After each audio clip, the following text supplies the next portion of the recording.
tell you what, mate, you're gonna need a lot for this episode. I hate all of you. I was actually gonna go out of my way to buy more than just this ball, but alas, my father didn't want to drive anywhere after I got my shot. Tragic. And then we're back to Bottom Beast. Today we're back with Grisaia. Yeah, I was actually gonna... Because, like, the Suntory double lemon that I drank once, that I got that in the same city where we drove to get my shot that I have once a month. Once every 4 weeks, technically, but who fucking keeps count? You. Not really, nah. I honest to God would have forgotten that I had it this week if I was not told by my dear mother. Also, I got a fucking hair antenna going on. God damn it. Oh well. Shitty ass fucking hair. Don't want to goddamn listen to me. Unruly hair happens when you go to fucking sleep right after a shower. Yes, that was yesterday, not today, but alas, lingering effects. Yeah, I was like I said after work yesterday. I was like, all right, you know, I worked on like 3 hours of sleep. I'll lay down for like an hour or two, and then make myself some food.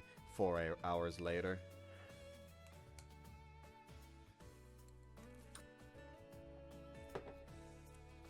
Yeah, anyways. And like I said, I was gonna be like, okay, can we just like go to this, like, it was like a specialized, like, fucking drinks store. I don't know what else to call it. Getränkemarkt. What the fuck is Getränkemarkt in English?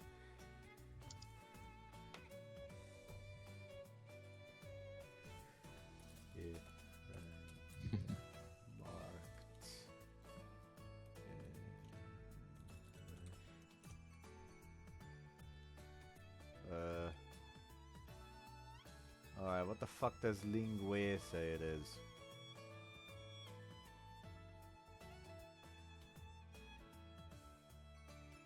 Beverages market, apparently. What the fuck does Pons say it is?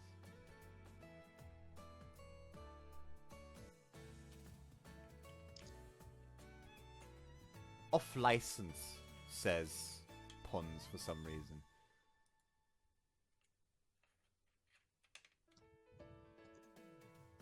Yeah, apparently, like, that's not even the right thing because it isn't only wine and spirits. Okay, who cares? By the way, specific shop, literally all about just selling different drinks, be they fucking juice, beers, wines, or even fucking energy drinks. And then, and there they sold both the cherry mead that I drank some time ago, as well as the Suntory Double Lemon, which that one was good. Anyways, but yeah, my father refused.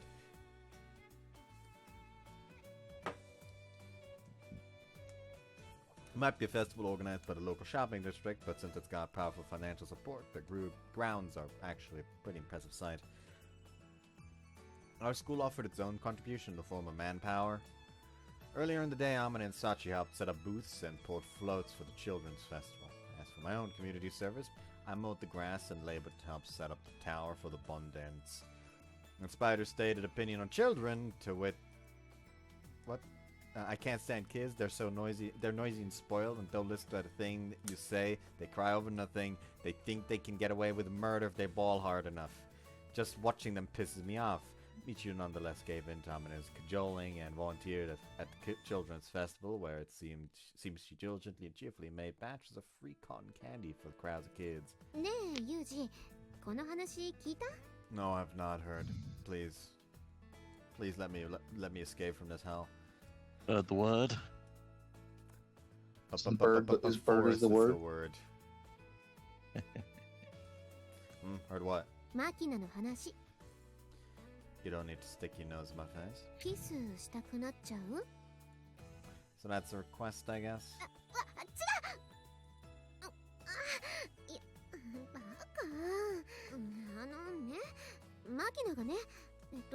Oh, she's getting baked? That's a new mental image if ever there was one. I mean, we already have a fucking Machina just noshing on makeup in the thumbnail. Why not one that's just smoking a blunt while stuck between a fucking two buns? You know? You know, Characters get to work. You know, not only smoking a blunt, but also rolled in like fucking bread dough, ready for the oven.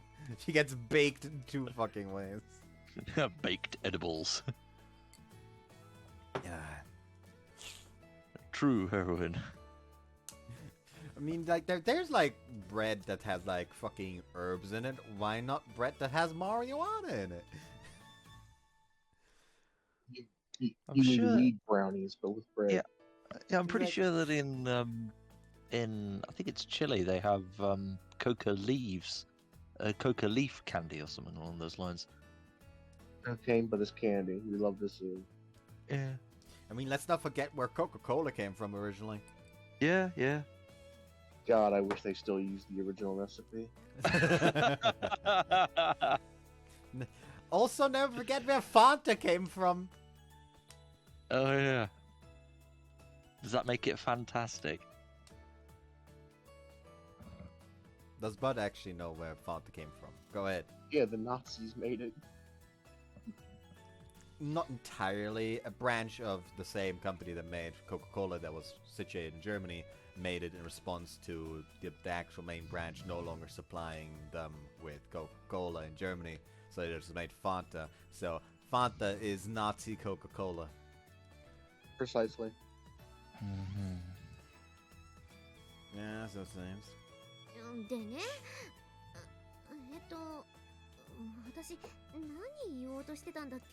I feel the need to talk about the dream I had from the night of Monday to Tuesday.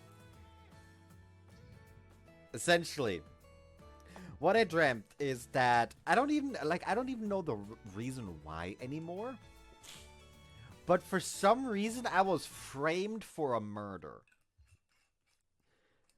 And if that wasn't bad enough, for some reason that didn't just make it so I had to go on the run, but also my father and older brother had to flee.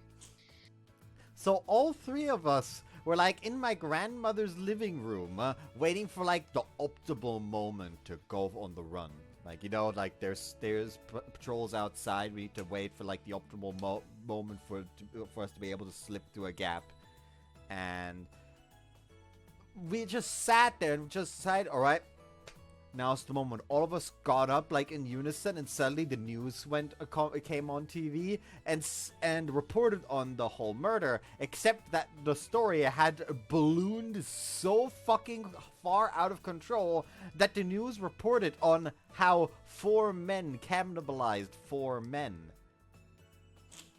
So, yeah, bro. first off, how did a regular murder suddenly turn into cannibalistic activity? Second off, where did the other 3 men come from that got killed and cannibalized? And third, who's the 4th man cannibalizing the other ones? Like one is me in the dream, one is my brother, one's my father. Well, who's the fucking 4th one? But either way, all of us said, okay, this is bad. Very bad. We need to get out of here right now. So all of us just leave and get ready to fucking run. But like, it's like the slowest fucking escape possible because my grandmother just kind of comes along for no fucking reason. And all of us just kind of have to like fucking stay with her because she can't go as fast as us, considering that ever since she had a stroke, like 1/2 of her body doesn't entirely want to listen to her anymore. So, like, we're on this fucking escape plan, trying to get away from the fucking authorities, but move at a fucking snail's pace, because, we gotta watch out that the grandma doesn't, like, fall over or something. And that's when I fucking woke up.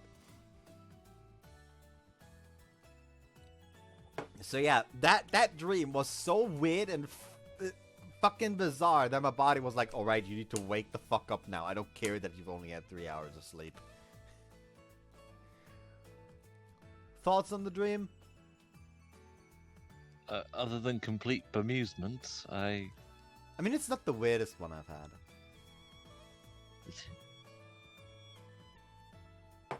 Like, there's also one that also involved, like, our garden. Namely that, for some reason, I dreamed that there's, like, this fucking full dive VR horror game that came out. And me and Morgan decided to play it together. So both of us loaded up the game and just kind of spawned it, like, right in front of our fucking... our house's entrance door. Of, like, my house. And it's just for some reason the map of this horror game was of our fucking garden. And like for some reason, like, we went off to the right of our house around the corner, and now around the corner we just saw this fucking fat clown with a knife just charging at us. And it was specifically charging at me. And for some reason, all I had to do was, like, step to the side. Because for some reason, it couldn't, like, change direction. And as it tried to stop, I, like, went to take the knife. But instead of, like, taking the knife or something, it was essentially to the effect of, like, you press E and the knife is suddenly in your hand instead of the clown's hand. And this happened, like, a couple more times while we moved up to my grandmother's house. And I went into the main entrance to my grandmother's house. There's like two main entrances, one for the quote-unquote apartment below, and one for the apartment for my grandmother. And I went to the main entrance for that, and I, like, left the door open because I was like, "Hey, oh, come on, Morgan, come on, hurry up!" But, like, this fat green zombie suddenly came up. So I, in a panic, just, like, closed the door because, like, hey, if he comes in, game over. And so I closed the door on the zombie, and for some reason, the fucking fat zombie belly just, like, clipped through the front door, but he couldn't get in anyways. So I just went inside, just, like, spoke to my grandmother, which was in the game for some reason, pat the cat, and after a while, just remembered, wait, fuck, Morgan's still outside. So I went downstairs into my future apartment, and I went down the stairs, and there's like... And I'm just thinking, like, wow, thank God it's a safe zone. And I look down the corridor, and there's just this fucking big ol' metal bear with its fucking paws just in the air, as if it's, like, going to get me or something. Except that because its paws are in the air, it, like, the paws didn't touch the ceiling. Which, like, made it so fucking funny, because that made the bear actually minuscule. Because, like... if I stood on my fucking... If I, like, even just jumped a little bit, I would hit my head on the ceiling. So the bear was just smaller than me. But, like, there's still a fucking robot bear in my fucking... in the fucking house. So for some reason, suddenly my dream cut to the point of view of Morgan, who's, like, in front of the door for the lower apartment, just waiting, because I told her that I'd open there. And suddenly the door just opens. She's like, oh, finally, was about to go inside. But suddenly she just sees me running the fuck past her, full sprint, as the bear just chases after me. And that's where the dream ended.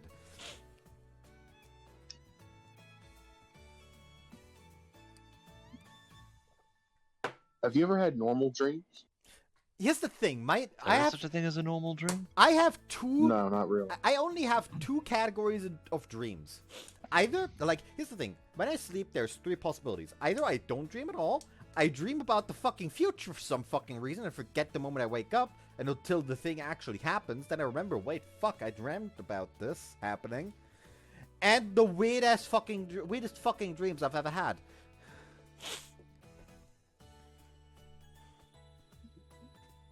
Those three are the only options. Can't have normal dreams. Anyways. How the hell would I know?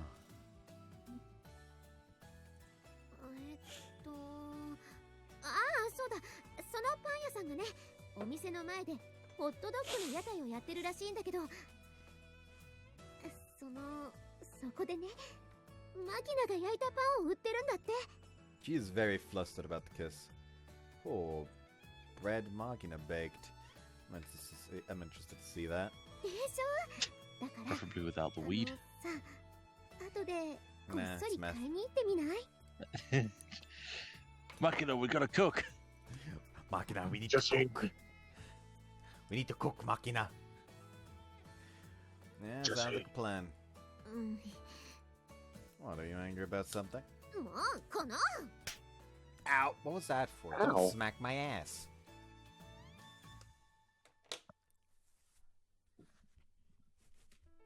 いきなりキスしたバス Kind of a delayed reaction, don't you think? 女の子にはねキスしてもいいタイミングとキスをしてはいけないタイミングそして最後にもう一つのタイミング What's the third? 合計3つのタイミングというものがあるのよ What a fact, fascinating. この Look, what's your problem? No need to resort to violence. 最後の一つのタイミングは女の子にはキスしてほしいタイミングがあるのよ今のは会話の流れで理解できたでしょ Deliberately playing dumb about these things is a rule of mine. 何さかっこつけちゃってもうキスさせてあげないわよ Cheeky girl, if you think you have the right to refuse, close your eyes, open your mouth, and stick your tongue in that order. Need me to repeat that? もう仕方がないな What? こっち来てよここじゃ恥ずかしいし Again, this is why the relationship between Amane and Bud would not go well for long. They're both bottoms. Kill this man.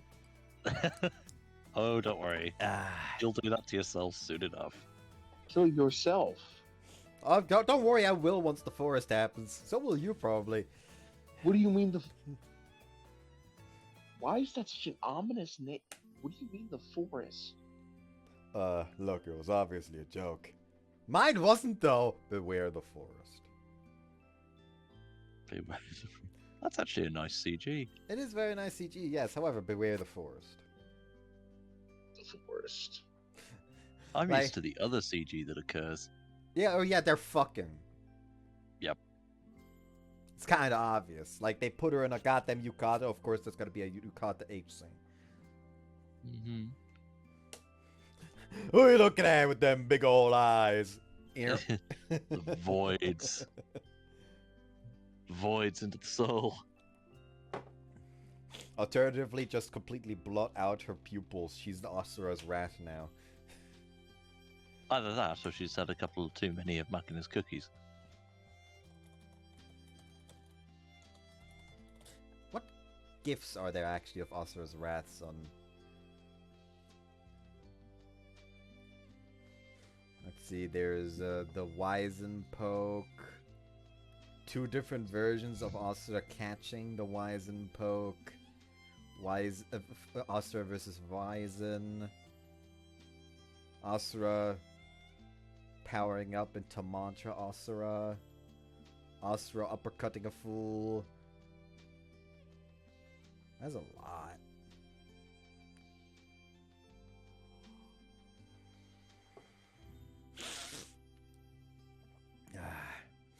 Oh hey, it's him punching the fuck out of Chakravartin.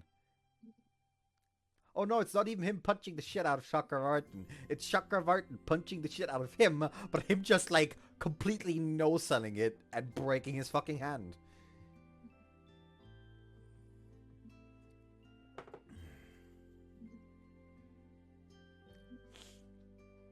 Oh, is that complete fucking sequence? How much of the sequence is that? Not enough to sequence. That's a lot. That's what I'm trying to say. That is the complete sequence.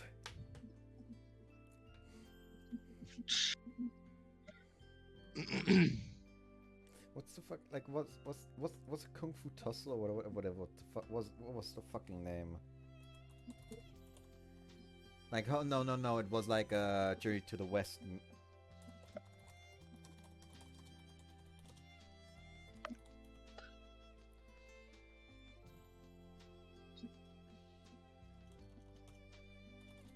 Since, like, for some reason there's like a Journey to the West movie that just straight up does that exact thing.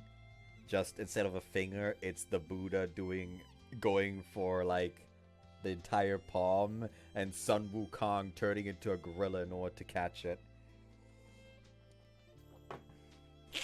Actual fucking movie.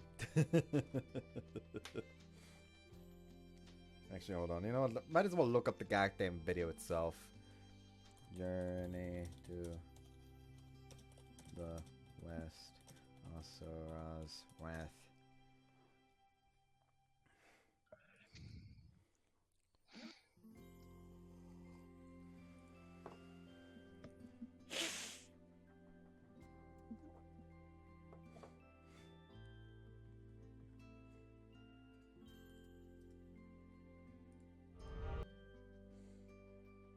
Yeah, Asura's Wrath came out in 2012, while the Journey to the West Conquering the Demons movie came out in 2013. So, yeah. It's even like a left side, right side comparison.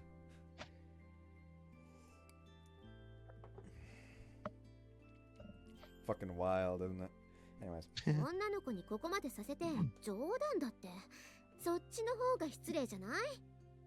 ほら、キスしていいよ。したいんでしょ？ Can you close your eyes for me and open your mouth? He's awful persistent about that one, isn't he? Now stick out your tongue. The tip of Amane's plump tongue peeks out through the small gap between her lips. Further.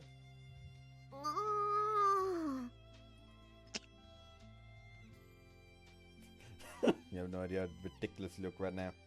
Yeah. Hey! Ow. He deserves that one. 女の子に恥をかかせた罰。 Sorry.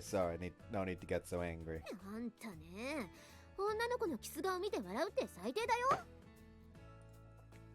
Well, it's a big deal. It's a classic part of the sappy lovebirds routine. You're fond of that thing, aren't you?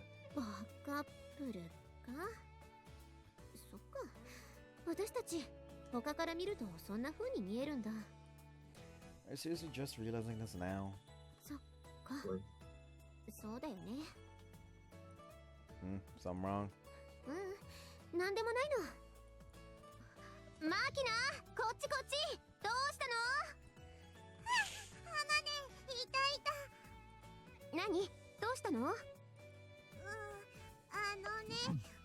私おトイレ行きたい。 How about you just go to the toilet instead of running to find Amane in order to tell her? You've already abandoned the stall. 行ってくれば？Oh. そっか。あんた浴衣だ。帯崩さないようにできる？無理かも。わかったよ。一緒に行ってあげるから。ごめんね。いいわよ。ほら行こう。じゃあユージ、私たちちょっと。Brad, I'll be waiting here. すぐ戻るから。 Is it just me or does she seem more motherly by the day? Even grandmotherly?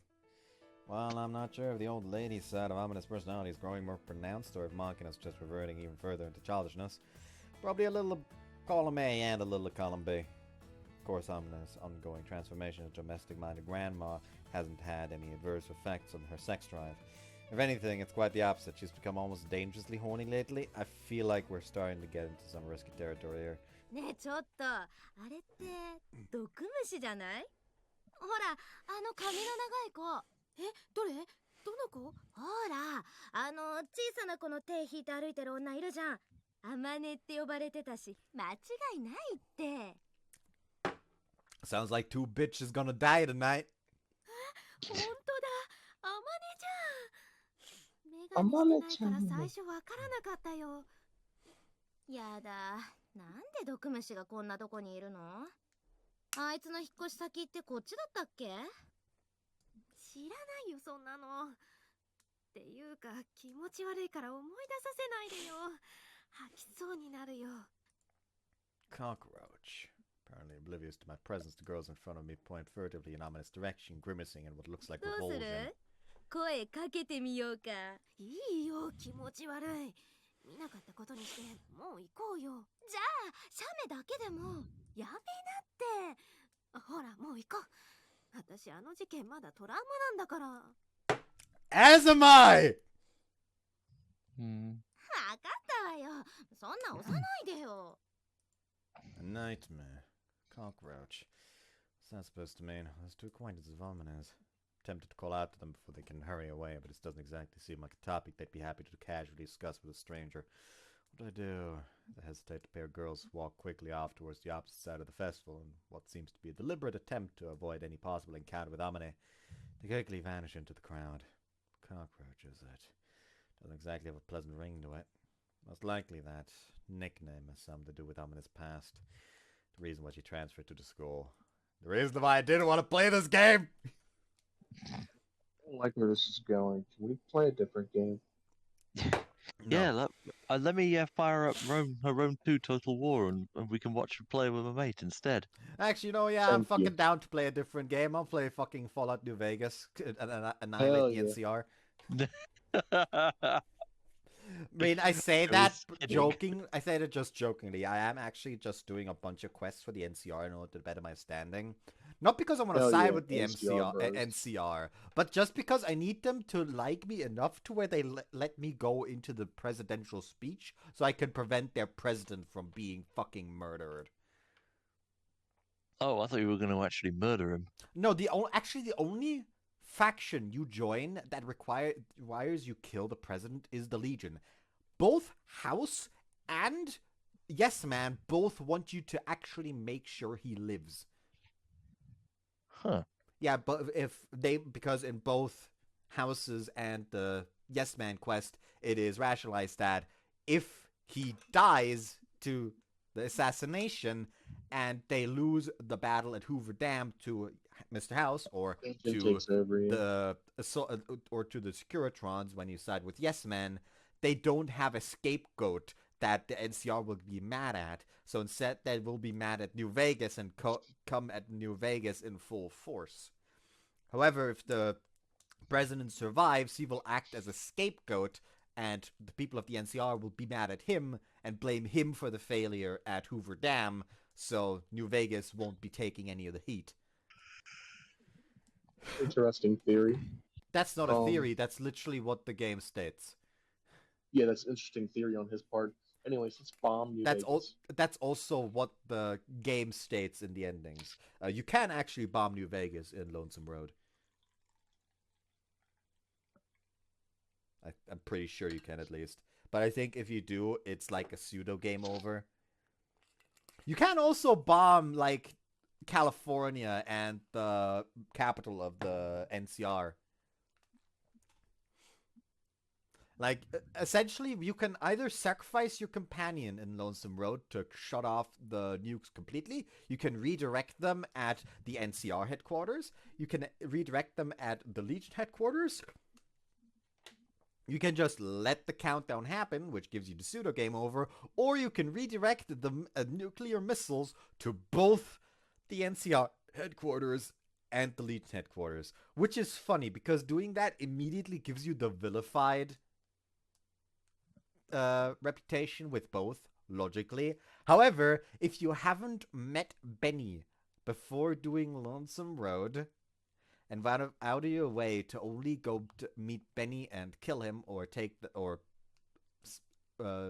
make him flee to the Legion, afterwards, when you leave the tops, both Vulpes and the representative of the NCR will still walk up to you to give you the mark and the message from the governor, which completely resets your fucking reputation with them again. So you can kill. So yeah, you nuke their hometowns, and both of them are like, we can forgive your crimes. Like, you can even go to the places you nuked afterwards to see the fucking ramifications of what you've done. Yet both of them are like, all right, you've killed Benny, we forgive you now. Yeah, but Shady Sands has already been nuked because of the Fallout show. I haven't actually watched the Fallout show. It was a hate-love relationship for me. I suppose.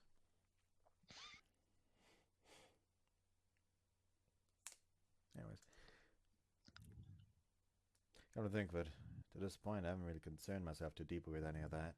Probably because the Amane I know tries so hard to be a cheerful, strong woman, and is usually very convincing at it, probably because of my own complacency. When I take the risk of prying, things seem alright the way they are. Just Amane doesn't want to know about my job. Perhaps there's a part of me that doesn't want to know about her past. Now, maybe I've been unconsciously avoiding the topic, but it's not really the way it should be. If I take Skaki's word for it, Amane will eventually tell me the truth of her own initiative, and prolonged silence will hurt her more than me. Does that mean I should just wait patiently? Let Amane approach me on her own time, if ever? Or should I come out and ask to help nudge Amane towards finally getting it off her chest? The important thing is always, if you show no hint of even having suspicion, she will forever keep it down out of fear of making you feel revulsed or something. Always be like, here's the thing, I'm not going to force you to tell me, but I'm always open to listen. They need to know that no matter what happens, you will listen to them and you won't let it affect you too much. Not saying anything was just going to make her run around inside her head. She needs some kind of outside impetus that you're open to hearing about it. That you're open to accepting her.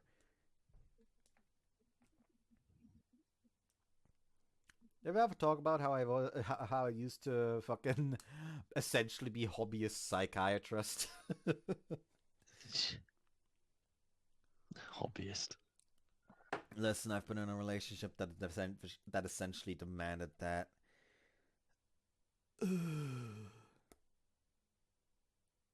But hey, she's better now. Can't say the same for the other one. I think I've talked about her before. Went out with me for like, I think like a couple of weeks, and then she essentially was like, "Oh, hey, I don't have depression anymore." And fun fact, even when you asked me out, I already was in a relationship with another girl, and so since I'm not depressed anymore, bye-bye. So yeah, a girl went out with me to use me as an antidepressant. I think like a week later she hung herself, so apparently I was very effective.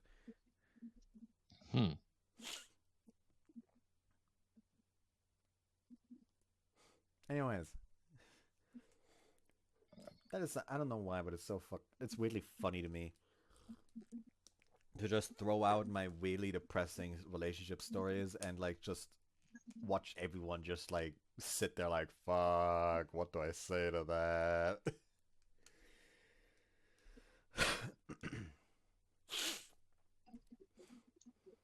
I mean, the same always happens when I talk about Haruka. Haruna, not Haruka. Mixed up my axe with my character in the Gender Bend VN project. Okay, yeah, sure. I'm gonna end myself. I don't know for sure, but I do think this isn't something I should decide all by myself. That's just my problem after all. A reasonable thing would be to honestly discuss the matter in the spirit of a bilateral relationship. Not a problem. なんか難しい顔してんのよさ。待たせすぎたか？ Amane, let me ask you something. 何？急に改まって。There's something I want to discuss with you later. Can you spare some time tonight? 何？今じゃダメなの？ If possible, I'd like to be alone. It's kind of important. わかった。何？あまね、なんか悪いことしたの？怒られるの？ Yeah, she'd probably enjoy a scolding. そんなことないと思うけど。 Funny enough, someone else I talked to earlier today, I sent like fan art of Darkness and like this other Konosuba character that I do not recognize. Actually, hold on, let me look this up. Because like I'm bothered by not remembering the name right now. Actually, there's probably an easier way of just like looking up fucking fan art and excluding every character aside from her. No.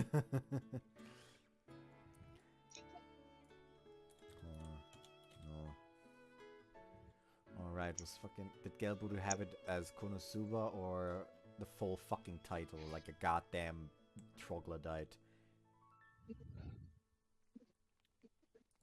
I should probably use another website. Danburu, that's gonna... Actually, no, I can't use as many tags on Danburu. Oh, well! Fucking guess off, use R34 to figure out what a character is called. What? Or Gelbaru, for all I know. Here's the thing, Gelburu is like weirdly slow for me occasionally. And right now is one of those moments. Really? Alright, okay. Yeah, sometimes the servers just don't like me. Alright, I imagine Pixiv's out as well. Pixiv, that's why I haven't heard in a while, man. It's still going. Blonde hair minus Risen. darkness. Konosuba.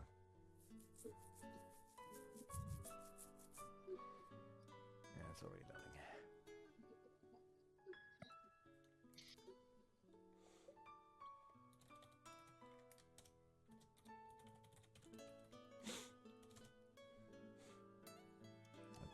All of them's fucking slowing down now.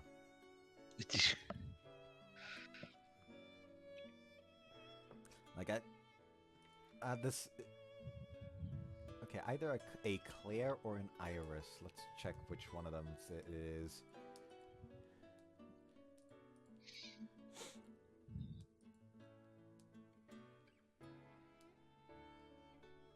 Hold on, I can just Konosuba Claire.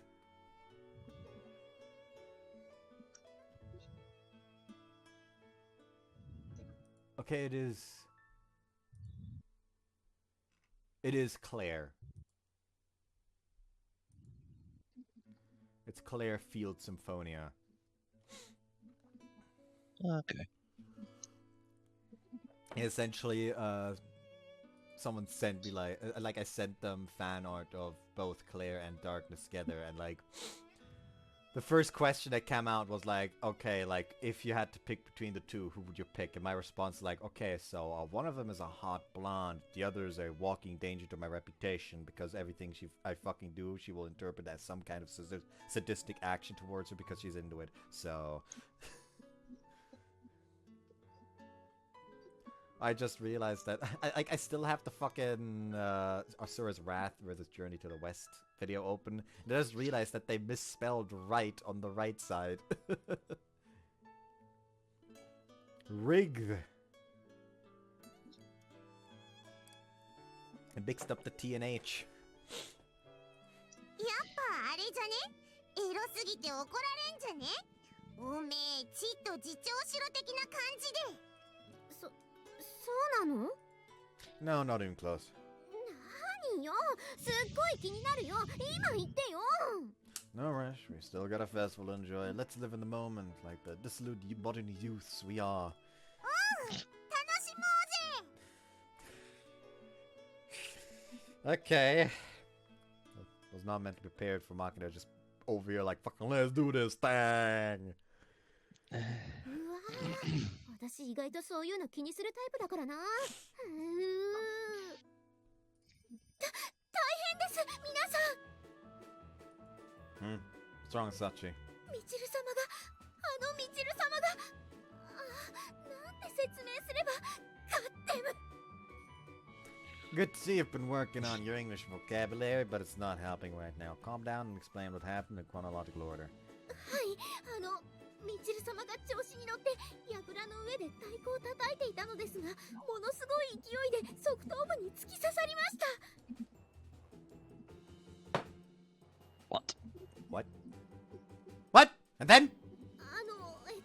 みちる様はアホアと規制を上げられて刺さったカブトムシを引き抜こうと身もだえるうちに櫓から転落。 高校とたかれていたかがり火の上にドサッと落下しまして。 She fell in the fire, and then? はい、それでウホースと叫んだみちる様はカチカチ山のタヌキのごとく背中から煙を上げつつ、そばで営業していた亀釣りの露店の水槽へダイブ。今亀釣り露店の店主にこっぴどく叱られております。 Understood. How about Michiru's injuries? ほぼ無傷です。チルチルってば嫌になるぐらい頑丈な女なのよさ。 Fortuitous that she wasn't injured. Either way, I suppose we're obligated to back her up here. I'll go apologize as well. 正直めんどくせえのよさ。Perfect. Classmates have a responsibility to cover for each other's blunders. If she broke something, we'll have to repair it for them. I'll go as our representative. 待ってよ、私も行くから。仕方ねえな。私も行くのよさ。まったく、チルチルはどこ行ってもトラブルを起こす女なのよさ。でも大好きなんだよね、みちる様のこと。バカな子ほど可愛いって言うしな。ほら、行くよさっちん。Fallout 4! This time. Was it Fallout 3 last time? I think it was, now that you mention it. We're not gonna have another Havels with power armor helmet. That'd be recycling. That'd be lazy. Also, all like reading this only remind me, like, I don't even remember from what, like, anime or manga or visual novel, whatever the fuck it was. But like, I just remember the line, like, ah yes, girls are cuter when they're a little retarded. I need to look this up now. Hold on. Girls are cuter when they're retarded.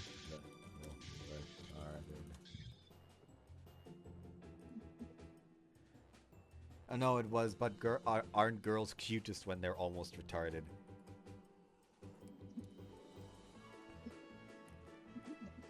Like, what's the origin, actually? Hold on. It doesn't give me a fucking origin here.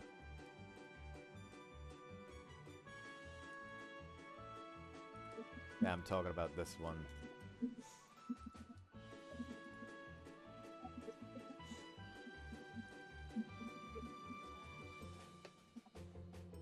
Is a quote from a random hentai doujin. At first it seems like the ridiculous throwaway joke, but the more I ponder, the more it seems true. What?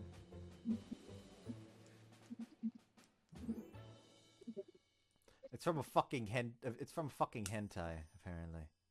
Of course it is. Yeah, makes sense.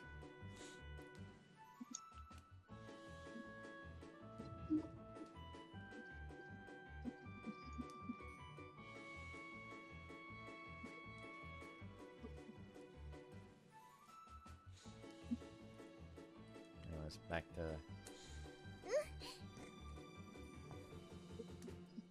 Since his business had been disrupted, just as the festival crowd was beginning to bustle in earnest, I'd been prepared for the shopkeeper to be pretty indignant. But when we arrived at the stall, my expectations are turned on their head. Hi hi! Kame da yo, kame da yo, kame tsuri da yo! Kawaii, kawaii kame da yo! Katte yoshi, kutte yoshi, shigoi de yoshi! Kame saiko! Hi, I don't think she's talking about turtles here. Turtle soup! Supremacy. Turtle supremacy. Totally unbelievable.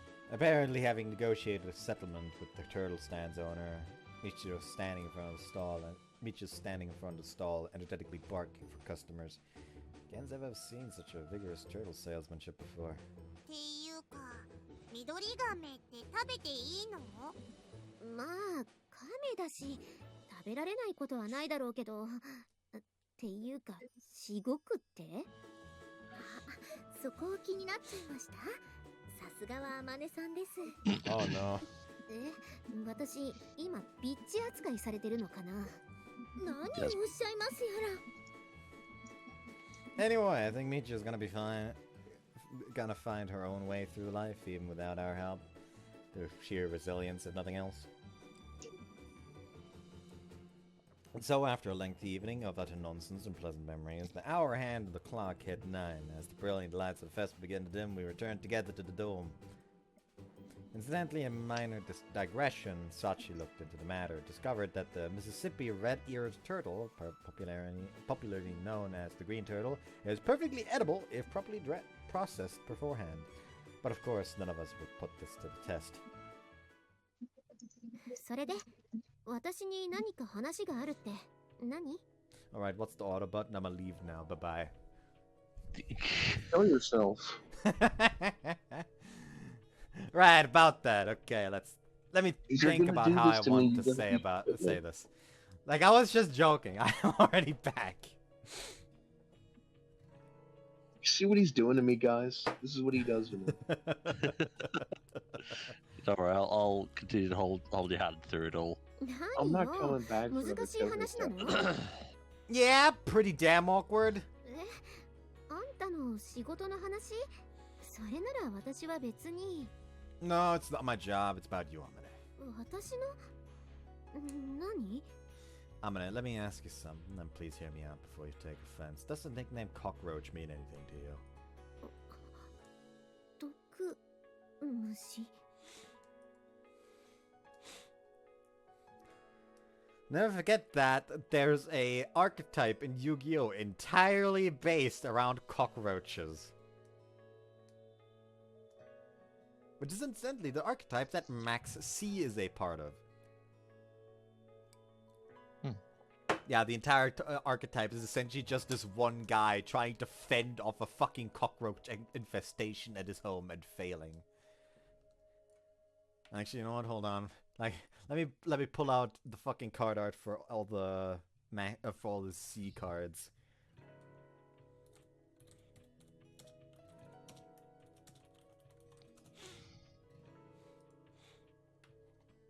It is Confronting the Sea, Contact Sea, Flying Sea, Max Sea, Retaliating Sea, Shiny Black Sea, Shiny Black Sea Squatter, Sneaky Sea, Super Armored Robot, Armed Black Iron Sea.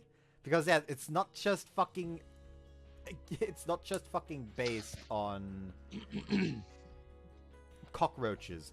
They are a group of super engineered, like, Super Sentai cockroaches. Like fucking Kamen Rider shit.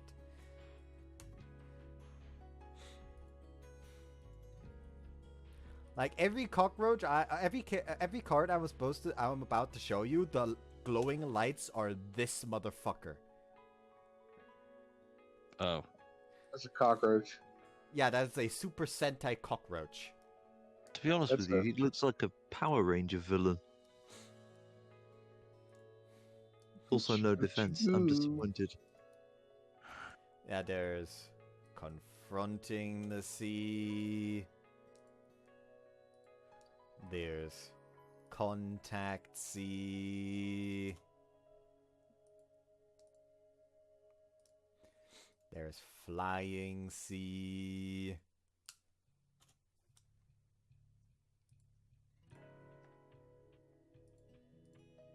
There's Max C, which is the most fucking infamous card in fucking Yu-Gi-Oh! It feels. Max C is disgusting because it's just like, okay, you discard it, and for the rest of the turn, whenever the opponent special summons, you draw a card. Turns out, in modern Yu-Gi-Oh! You special summon a lot. So, essentially, in most cases, when the opponent plays Max C, it's a case of, okay, guess I'll stop playing if I don't want my opponent to get, like, the advantage of a fucking lifetime.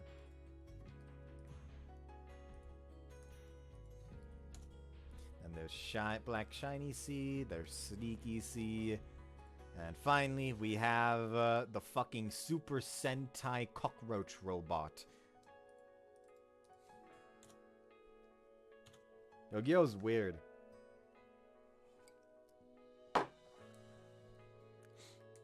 also recently found out that there's a fucking... There's a card in Yu-Gi-Oh! Rush Duel called Celeb Rose Influencers.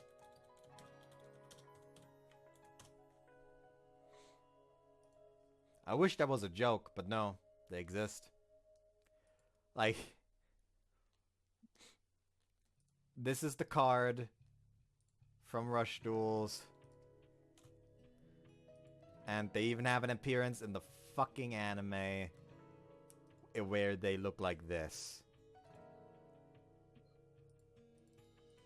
Why is that one just two pretty women with no cockroaches? That's the Celeb Rose influencers that I mentioned. Oh. Like, it is a fusion monster that is literally just fucking TikTok thoughts. It's just it's just Insta thoughts.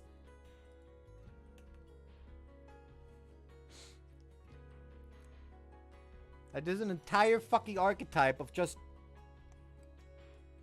Insta thoughts.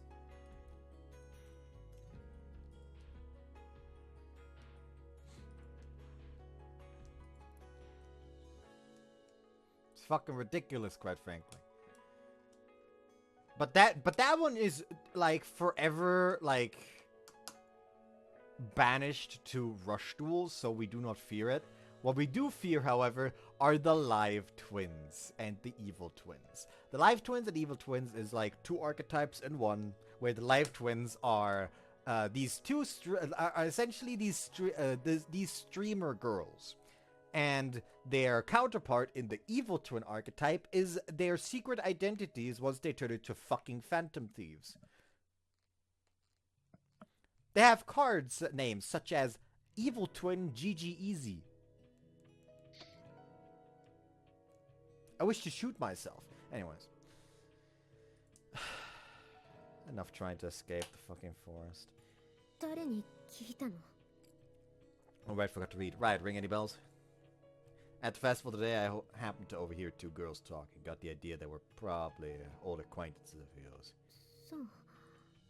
Am I right to think that was something to do with your past? Well, don't get me wrong. I'm not going to drag anything out of you. It's just... I know. If your memories are still causing you some worry or pain, I'd want to do anything I can to help. That's all. Of course, your past is your own business. If you tell me to leave it alone and never bring it up again, I'll accept that and abide by it. You did the same for me, after all. But if by some chance you need to get something off your chest, I'll listen. I'll help you any way I can. What I can do for you probably doesn't amount to much, granted. But I don't have anything else to offer. Tell me, Amane. What should I do? Should I pretend I didn't hear anything and forget about this? Or is there some way I can help you? Can't figure this out alone. Amane. そっか。知られちゃったか。じゃあ仕方がないよね。 No, why fucking open about it? Keep hiding it, please! I don't want to go back there!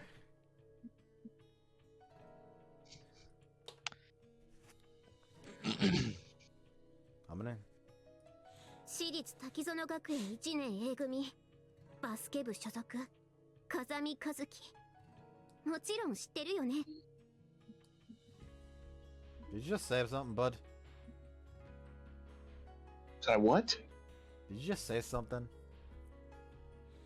You might hear me sniffling and crying because I do this. But yeah, you should have your fucking ears perked right now, considering the family name currently on screen. I ask you, bud, who's them? What's the MC called?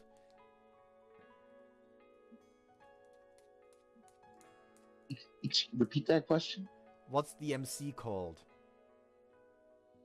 Yuji? Family name? Oh fuck! It's in Japanese. How can you expect me to remember Japanese? It's Kazami Yuji.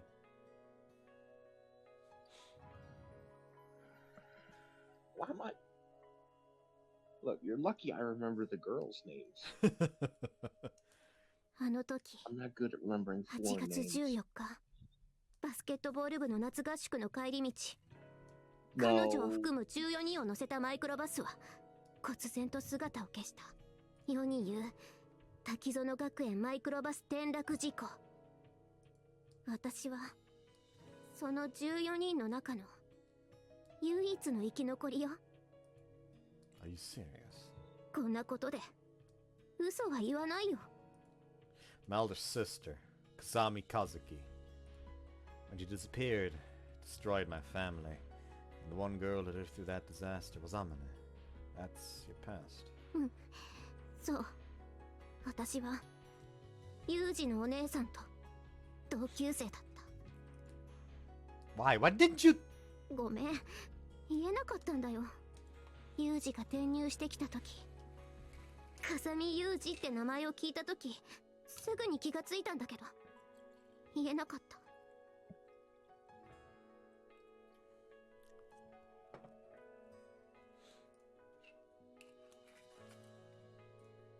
Well, of course you couldn't. I'm the family Kazuki left behind.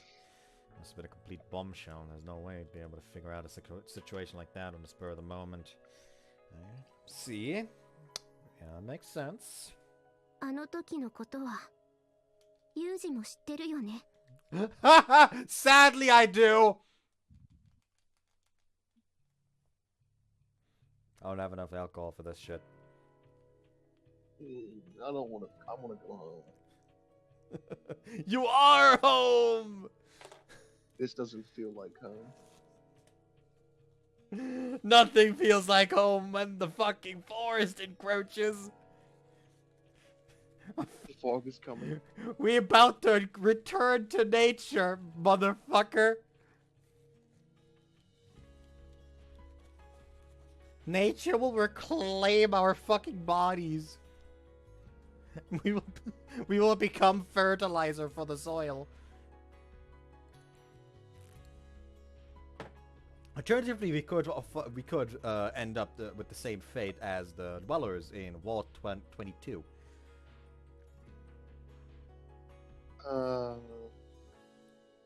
Do I have to explain that Vault to either of you, or do both of you know? No, I know exactly what you mean. Does Eagle know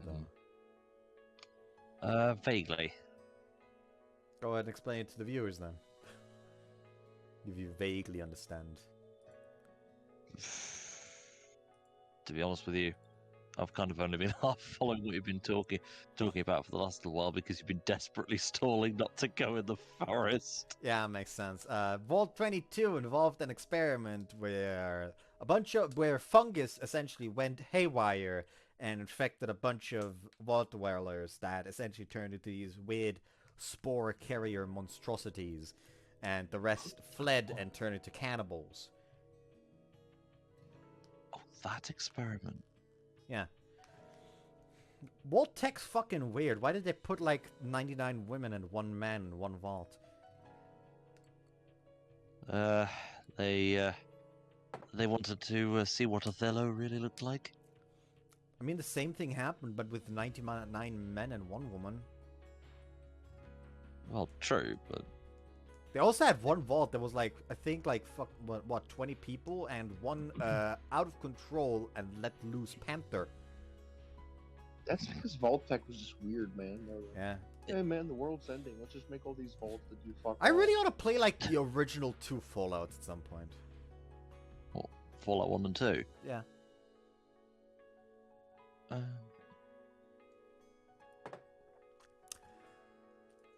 Yeah, the general picture at least. August 14th, years and years ago, on the way back from a training camp, the Takizona Academy basketball team's school bus plunged off a cliff. An extensive search was abandoned and failure 14 days after the girls disappeared, but in the end a single survivor managed to find her way to safety. It was a widely reported incident at the time. It's hard to believe that was Amane. A lone survivor was a major focus of media attention for some time after the fact. Speculation gave rise to rumors. Many outlets questioned the means by which the single girl had survived the cruel ordeal that claimed the lives of her classmates. In mass media, extreme and shocking news sells. The lone survivor was subjected to vicious gossip on television and in print. They did stop short of publishing her name, probably out of legal concerns rather than ethical ones. Television shows exploited footage of the weeping families as backdrop for lurid gossip about the deaths of their children. Tabloid magazines published vivid, unsourced descriptions of hellish conditions, using loaded questions and innuendo to suggest the girl had survived only by becoming something less than human. No. Among these, some articles even discussed the interpersonal dynamics of the doomed team, their quote-unquote relationships. And near that lone survivor. She's the lone survivor, guys. All out? We can't escape it today. God, that likes to roll around. Oh. All out. Cause she's a wanderer, eh? Haha. At this point, Cactus is just gonna put Amane in a fucking Vault Tech suit. Yeah, but that facial expression. Probably. 急な告白でびっくりしていると思うし、私が何を言ってもずる賢く生き残った女狐の言い訳にしか聞こえないと思う。ちょっと待ってもらえる？ユージに見せたいものがあるから。So here's the severed hand of your sister! No.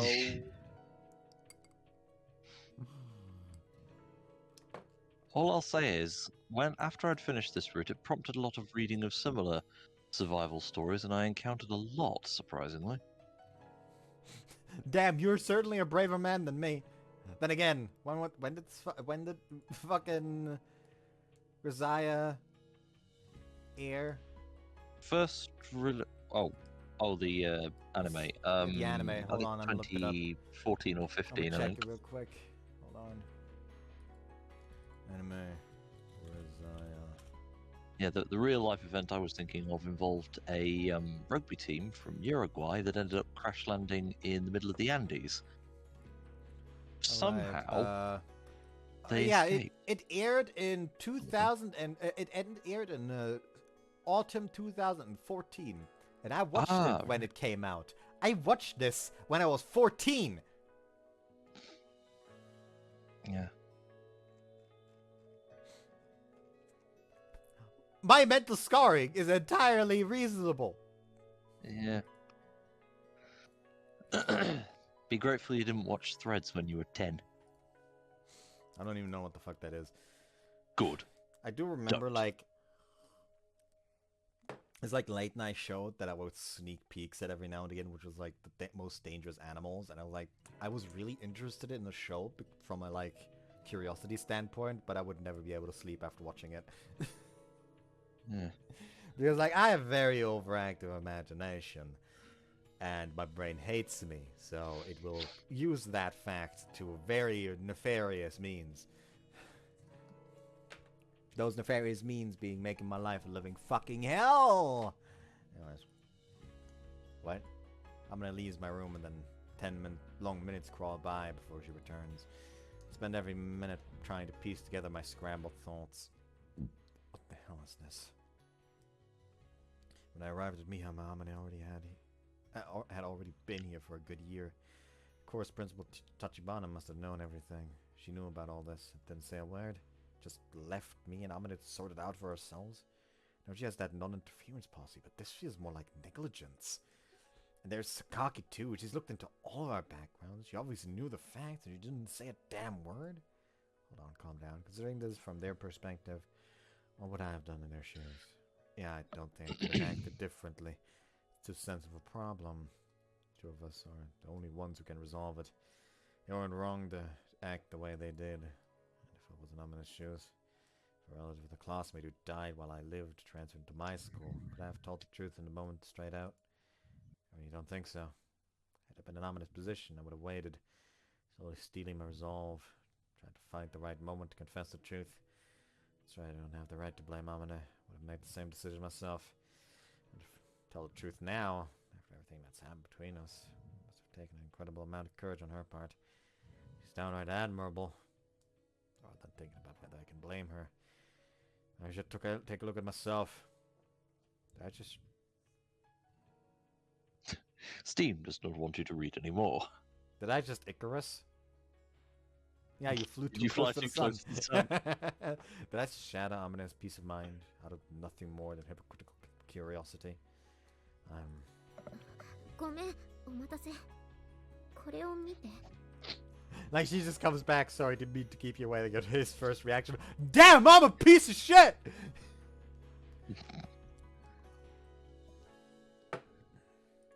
Amane holds out a beaten up old notebook towards me.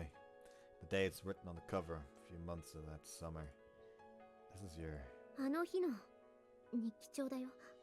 そこにすべてのことが書いてある。Can I burn it? Thank you, Scott of the Antarctic. Are you sure about this? ユージにはそれを読む権利があると思うから。 Alright, I'll read it.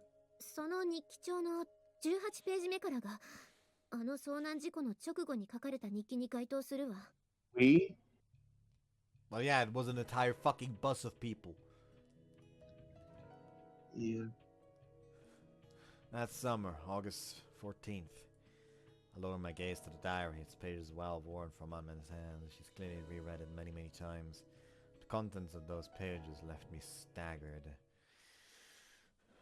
I'm leaving. By the way, this is the reason why I'm still surprised that Amane can be such a mad fucking driver. Like fucking drifting around fucking corners on a goddamn cliffside road. Like, is she not scarred from this? Or is that just like her way of coping? Yeah, confronting the demons. Also, after that crash, you have arrived. I don't want to arrive! When I opened my eyes, I was in darkness. Couldn't see a thing. Blinked repeatedly and slowly counted to 10, but that didn't change. Couldn't even tell if my surroundings were really dark or if my eyes weren't working. In the blackness so deep I couldn't see the palm of my hand in front of my face, I heard moaning voices from all around me. Painful hacking, coughs, screams of agonies. My ears were, at least, were functional. As I repeated quiet, calming breaths, the sound of gasoline tickled my nose. With that stimulation, the haze of confusion lifted slightly. I remembered that I was inside a bus. Groping around my surroundings, I vaguely realized that I was lying on top of something soft. When I tried to sit up, I hit my head sharply against the seat. I reached up to my eyes to check if my glasses had been knocked crooked, only discovered that they weren't on my face in the first place. I groped around the area frantically. Again, my hand found something strangely soft and warm. It was the heat of a living thing. Realizing with a start that I was touching another person, I reflexively jerked my hand back.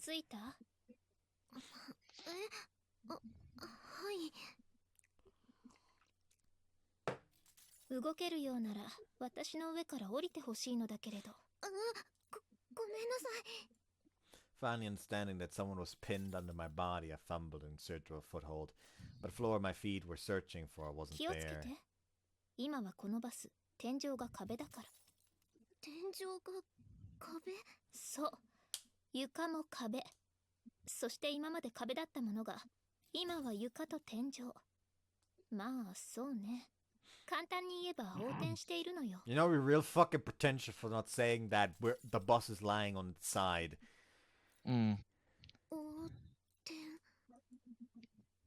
As I repeated that word out loud in an attempt to process its meaning, further understanding of the situation flooded into my mind. This was the underside of a school bus. On the way back from our summer training camp, our bus had fallen off a cliff, with us to the どうで side. もいいけれど、早く移動してくださらない？さっきからあなた、私の左腕を踏んでいるのだけれど。ごめんなさい。痛いわよ。不用意に動かないで。ごめんなさい。あなた、それ口癖？後で殴るときに呼び出すから名前を教えなさい。Like, tell me your name so I can yell at you while I beat you.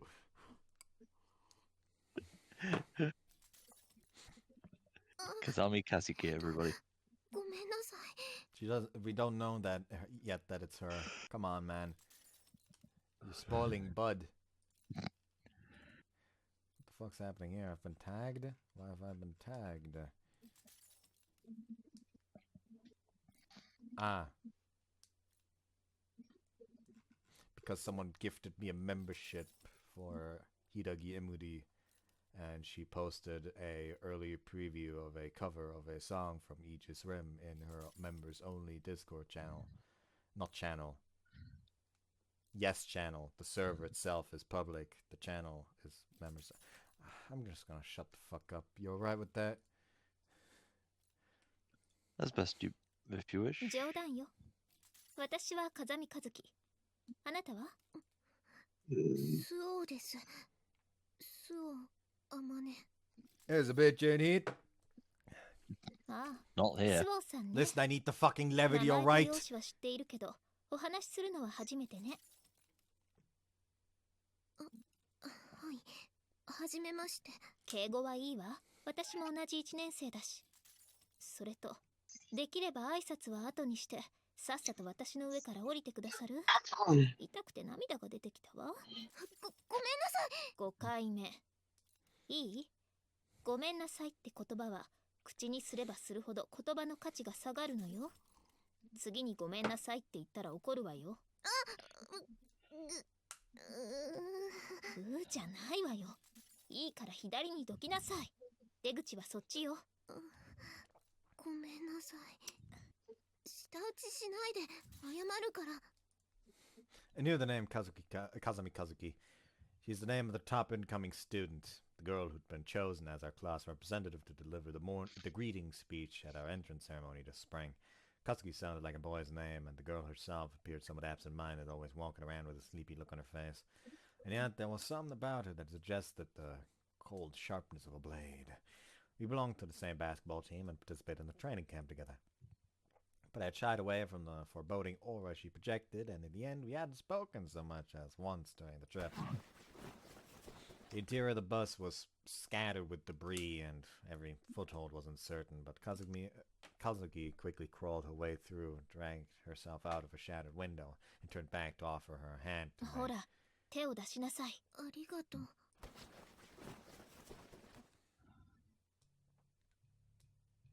どうやらなんとか助かったようね。 We got to see her for one fucking frame. Also, あなたのでしょ？ I don't want to be here anymore! Oh, is that because... Hold on. テキスト設定を Is 要 that 請。 because... Window opacity? Oh yeah, I need to jack up the fucking window opacity now, so we can actually see through the fucking haze.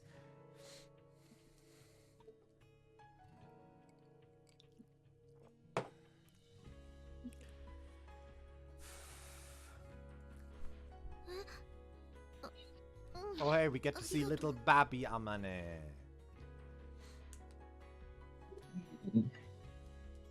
She had the loops even back then, but this time she has braids as well. They couldn't give up the loops, even though it looks kind of odd to have both the It's a bit loops and dorky, braided yeah. hair.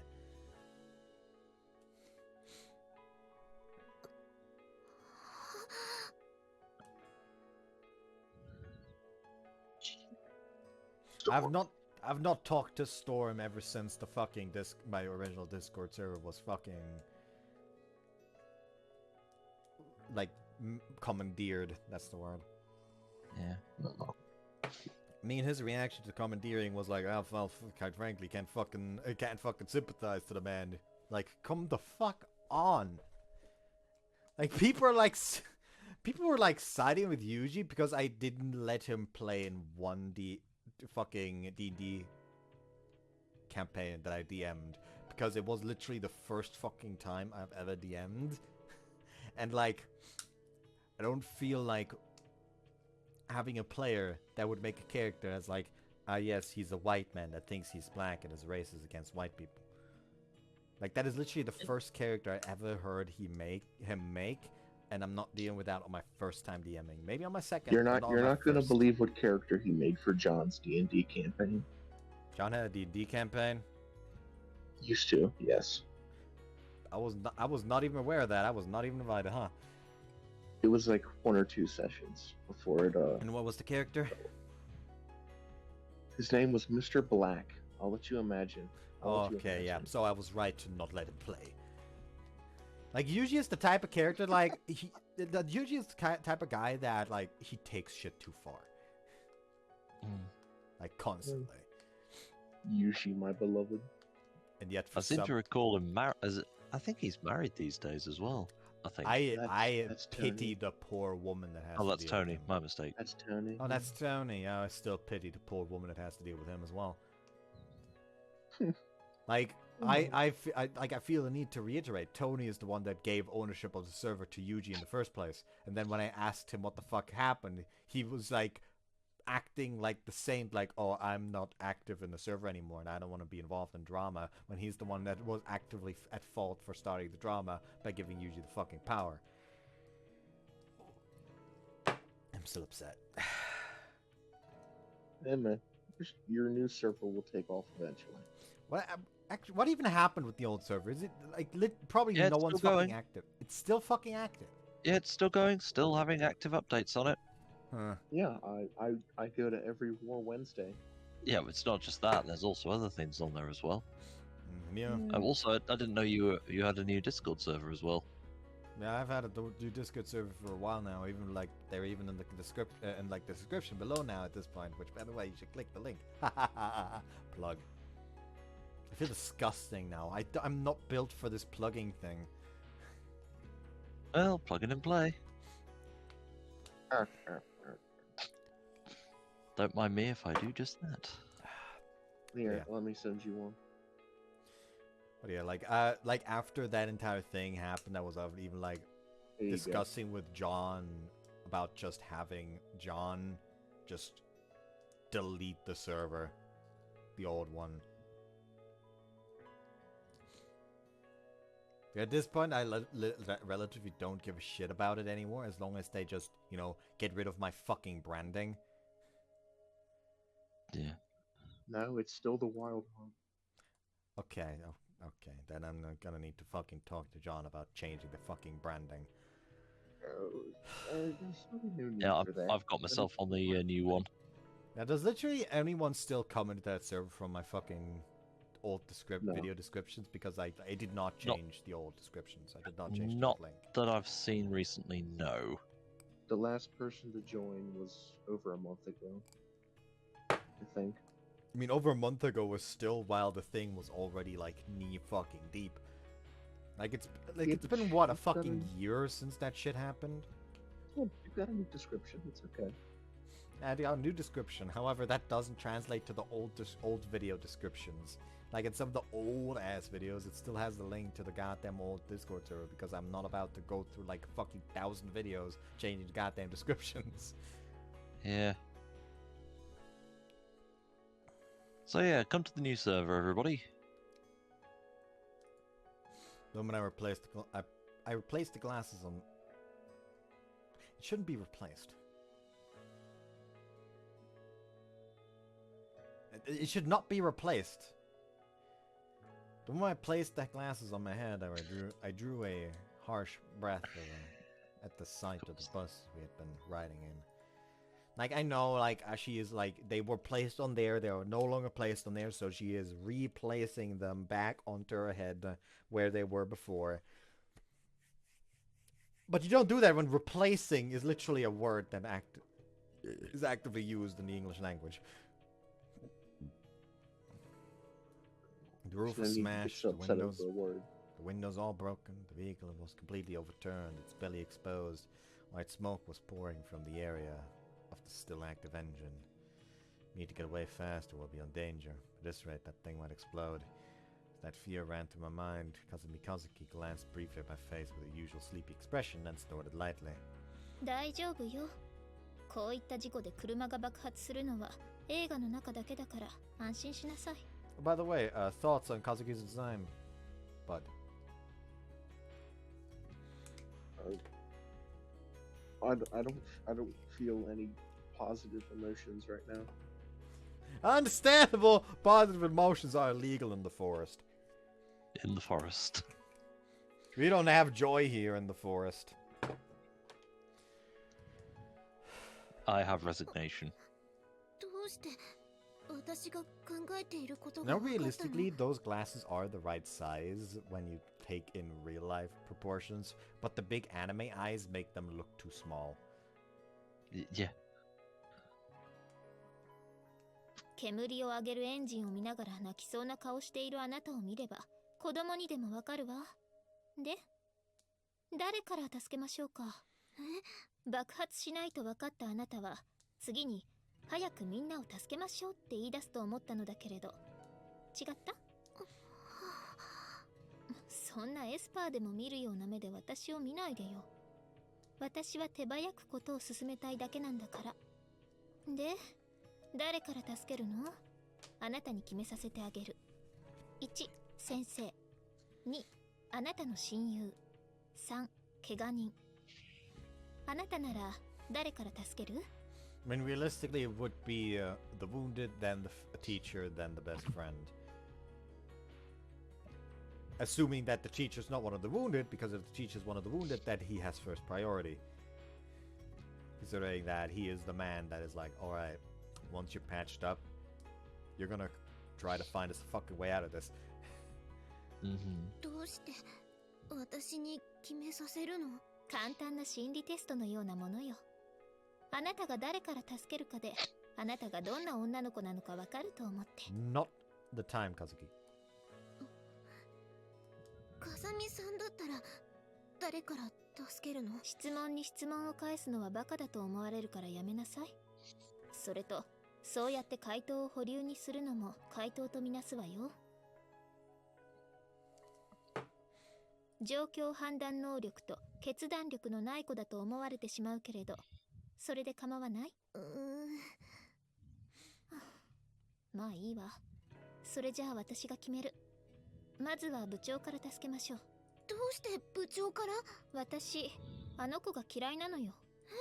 さっきの質問の答えだけど、私は1でも2でも3でもなく4の嫌いな子から助けるわ。4ってずるくない？回答の数を3つに限定した覚えはないけれど、3つの中に正解がなかった時にどう答えるかもテストに含まれているのよ。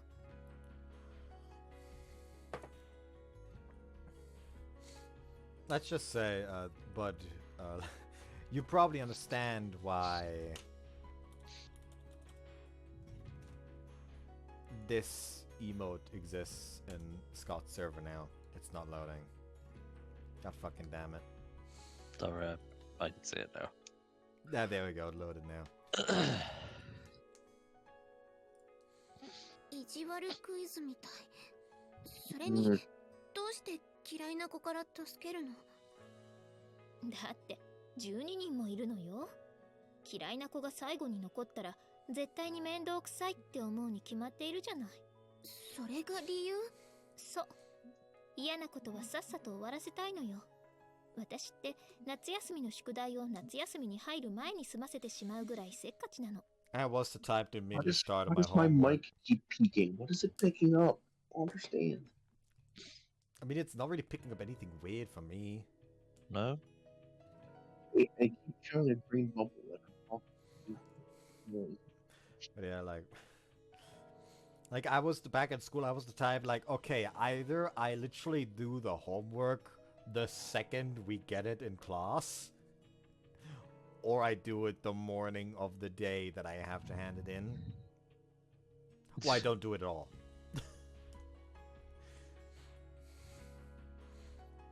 わかるような、わからないような。Oh, poor わからなくてもいいから、あなたもこっちに来て手伝いなさいな。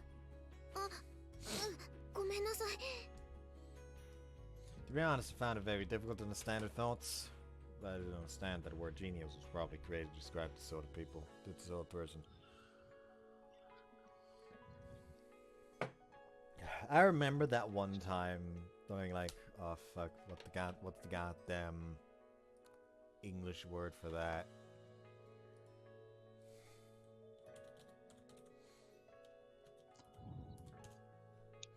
Confirmation. Apparently, that's actually just the English word for that religious practice. Mm-hmm. I've been through that particular mill, yeah.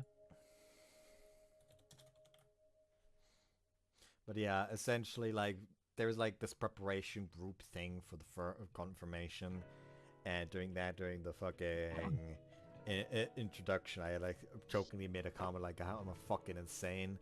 And the dude organizing was like, well, they do say that that there's a fine line between genius and insanity.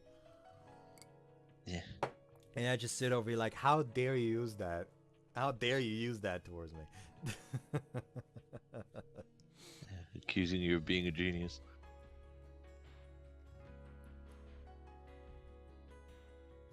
Hold on.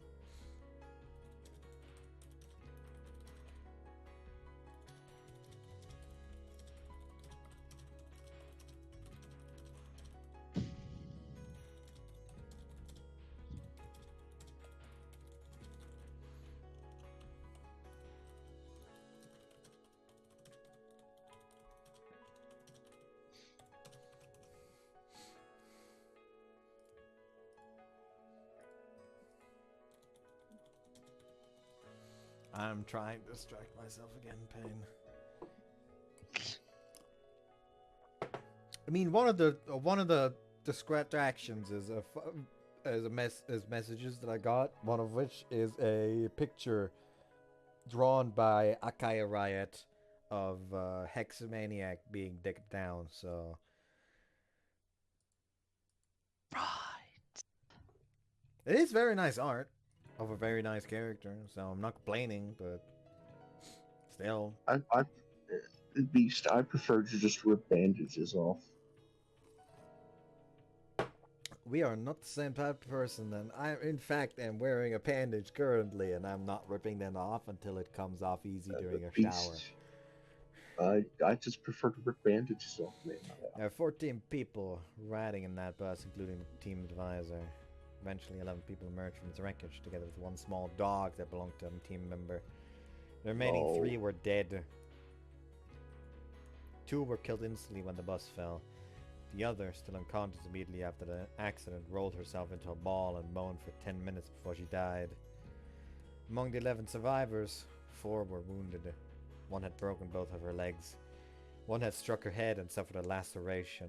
1 had received a gash on her abdomen from a sharp object. And the man, who should have been our guardian, the teacher, who had been our team's advisor, was unconscious and showed no signs of waking. That, more than anything else, filled our hearts with gloom. None of us could get our minds around the situation we were in. Clutching our knees to our chests, we sat at the ground in a daze. まずは怪我人の手当てをするべきだと私は思うけど、どうかしら。Stop asking questions. Just do the damn thing if you know it's already the right fucking answer. But that heavy silence was soon broken. Kazumi Kazuki spoke in a perfectly normal tone of voice. When I raised my head in response to her clear, firm words, I saw that she was addressing our group's official leader, the team captain. こんな状況だからこそ、しっかりしてください、先輩。そうね。言われなくても分かってはいるのだけれど、こんな状況で私たちに何ができるというの? Oh boy, she already looks like a bitch. Look at her.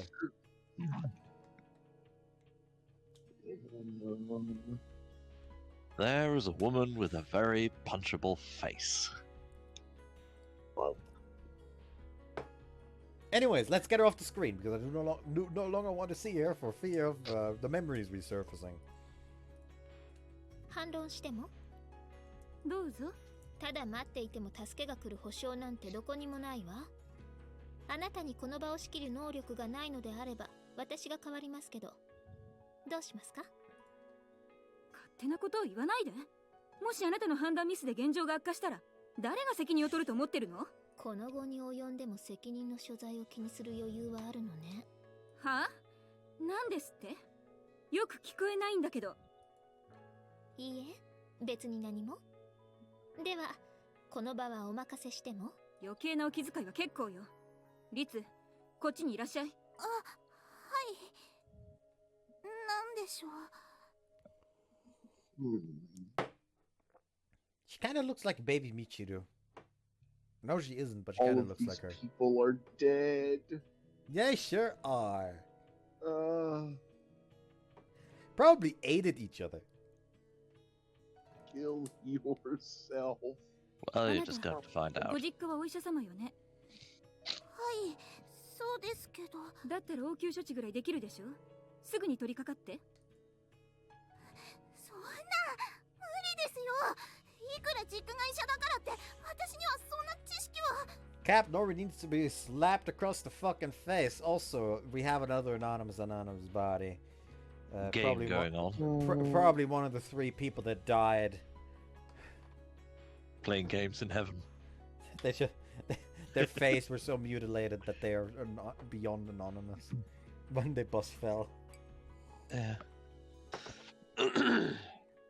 それでも何も知らない素人よりはマシでしょ。ごちゃごちゃ言わないでやりなさい。Ritsu wrung her hands in front of her chest. I completely understood her feelings, taking on the role of doctor simply because of her parents' occupation responsibility was far too grave. It wasn't as though she had inherited their medical skills and superficial knowledge wouldn't be enough in this situation. Team captains Sakashita Chiaki and Koida Ritsu, a girl who had always played the role of her devoted underling. As a mere first year, I didn't know much about their relationship. But the fact was that I'd never seen Ritsu disobey an order from the captain. リツ、同じことを何度も言わせないで。はい。じゃあ、まずは広岡さんから。何を言っているのよ。まずは先生からよ。でも、広岡さんは両足を骨折して重傷ですし。いいから、先に先生を見なさい。はい。Kazuki watched with disdainful eyes of a spectator to an ugly farce as Ritsu swallowed her complaints. As her doctor walked away with sagging shoulders, Kazuki approached Sakashita for the second time. 坂下部長、私に周囲の探索をする許可をいただけますか？一人で勝手なことをしないで。どうしてあなたはいつもそうやって集団の輪を乱そうとするの？スオさん、付き合っていただける？ちょっと風見さん、私一人でなければよいのでしょ？これでも私は気を利かせているのよ。あなたは私がそばにいない方が威張り散らしやすいでしょうし。Another reason why I'm not entirely fucking fond of Kazuki. Like, if she just took the fucking reins immediately. Like, come on, she knows that it's better for not take care of the dude that's literally just unconscious and nothing else over the person with 2 broken legs. What is she gonna do? Just walk over to him and look at him? Yep, he's asleep. Yeah, exactly! Place in the recovery position and go and treat everyone else. Exactly. Like, literally, that's all that needs to be done. Just put him in a stable position and then just leave. Yeah. Other Googling I did after this was triage codes. Thanks, guys. I feel depressed already. それじゃ、 Probably not even 行 gotten くわ that よ、 bad ス yet. オさん。Yeah, you've not seen shit yet. Hope you're ready for a lot of poo hitting the fan, mate. Like I said, bud, joy is forbidden in the forest. Anyways. As I chased after Kazuki, I saw the captain's expression out of the corner of my eye. She was glaring at me, making no attempt to hide her displeasure. Her eyes asked, "Are you taking that woman's side?" In response, I offered a quick bow of my head. Didn't understand myself whether that gesture was an apology for siding with Kazuki or a silent attempt to convey I haven't betrayed you. Either way, some instincts inside me had judged that following Kazuki was the correct decision.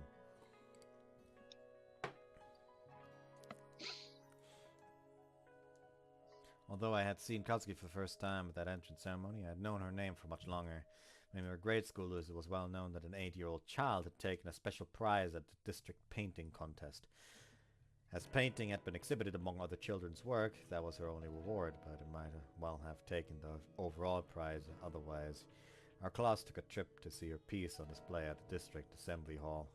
Even with my mature eyes for art, I could sense something inexpressible in words from that painting, something that nonetheless moved my heart. My impression of that work and the name of the genius who painted it were deeply etched into my mind. Kazumi Kazuki. She wasn't blessed with talent as a painter alone. She could do anything she tried, anything at all. Well, that might be a bit of an exaggeration, but her first attempt, she could usually produce adequate results. If it was a field she found particularly difficult, it might take 3 days of effort for her to reach average skill. Those were the rumors anyway. According to those who knew her, she lives in a different world. Or, I can't believe she is a human being. Or, she can't see things, she can see things nor people can't. At the time, I was astonished that anyone could inspire such stories, many of which were so overblown that they took on a tinge of the occult. I have a weird film in my throat again, so my voice sounded weird. To me, at least. But when we entered the same school in the same year, even joining the same team, the girl appeared perfectly normal, if a little standoffish.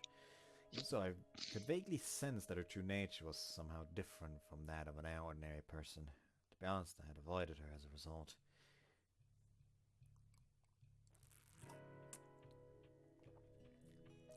And now I was alone with her for the first time under these circumstances.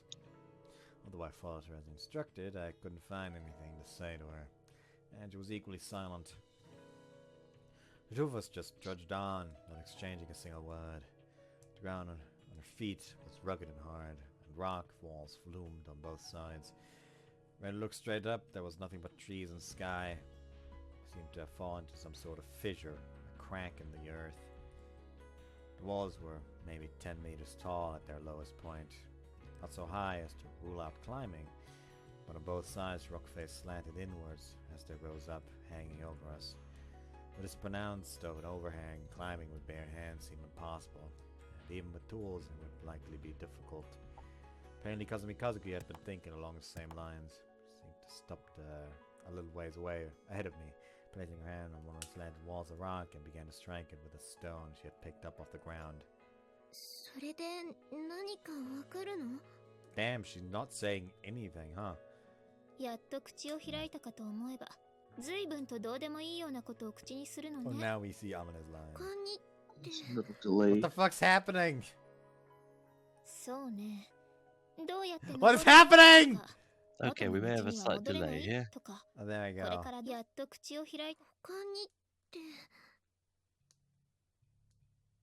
Yeah, like Amane said, what is that going to tell you? Kazuki said you finally opened your mouth and you to ask me that of all things. Don't you have other questions to ask me? Amane says, other questions. 一番聞きたいのは多分、どうして私に声をかけたの？じゃないかしら？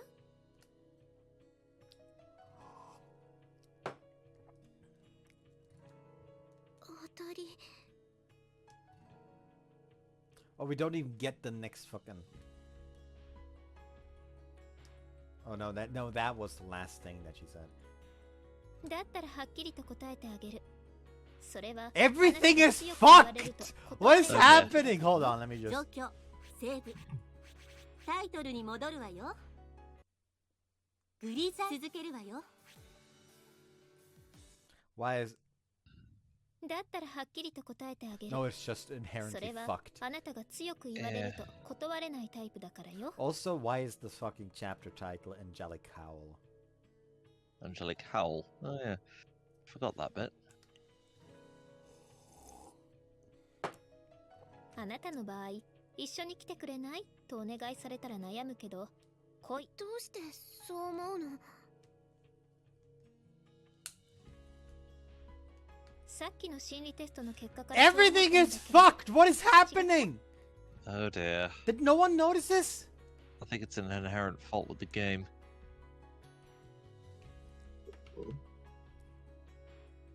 Hold on. The game doesn't want to be here either. Fruit of Grisaia, all ages, forest, line, problem.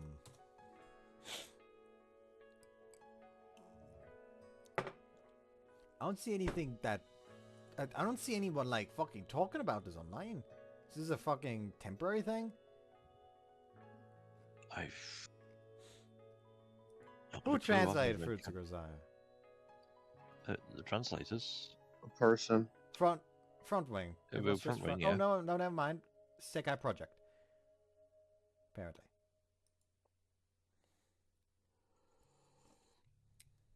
Am I gonna have to be the one to bring this up to fucking Sekai Project? Because everyone else just like magically found the goddamn patch that I couldn't find.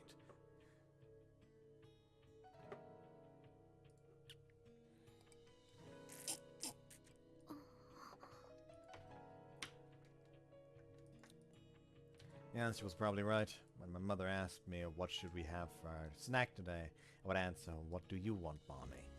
When she simply told me we're having cakes today, I was relieved, because I wouldn't have to choose.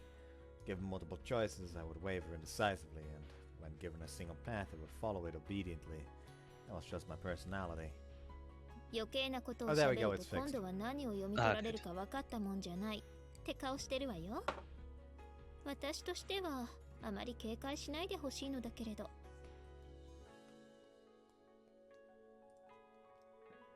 As she spoke, Kazumi Kazuki removed her cell phone from her pocket and looked into the screen. あ、やっぱり県外ね。あなたのはどう？I hurriedly pulled my phone out of my school uniform, but as expected, its screen was also displaying the words no signal. ダメみたい。私のも県外。でしょうね。 Kazuki turned her phone immediately and slid it back into her pocket. あなたも電源を切っておいた方がいいわよ。電波状況が良くないままだとびっくりするぐらいバッテリーの消耗が激しいから。うん。It wasn't as discouraging as I would have expected to find our cell phones were useless. To tell the truth, I checked mine soon after escaping the bus. Of course, the screen had also displayed no signal then. Finding that was still the case prompted little more than a feeling of resignation. Well, I expected as much. We were within a long tunnel-like crevice. Maybe if we just kept following it, partially because of wishful thinking like that, I wasn't in a state of despair at our situation. Another factor was the strange sense of security that came from being near this girl named Kazumi Kazuki, as though I had found firm, reliable ground to stand on. If I'm with this girl, it'll work out somehow. Her strangely powerful presence let me think such irresponsible thoughts somewhere deep down. 状況はあまり芳しくないわね。 Fuck. God fucking damn it. What? I'm out of alcohol.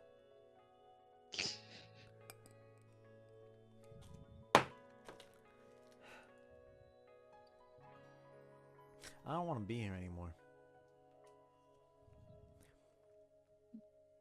You're gonna drive me to drinking, Beast. Good, join us. I've never had a drop of alcohol in my life, but you're gonna drive me to it. Come to It's Germany, gonna I'll fucking hammer pay. I'm being serious, by the way, but if you actually do come to Germany somehow, I will pay for a beer.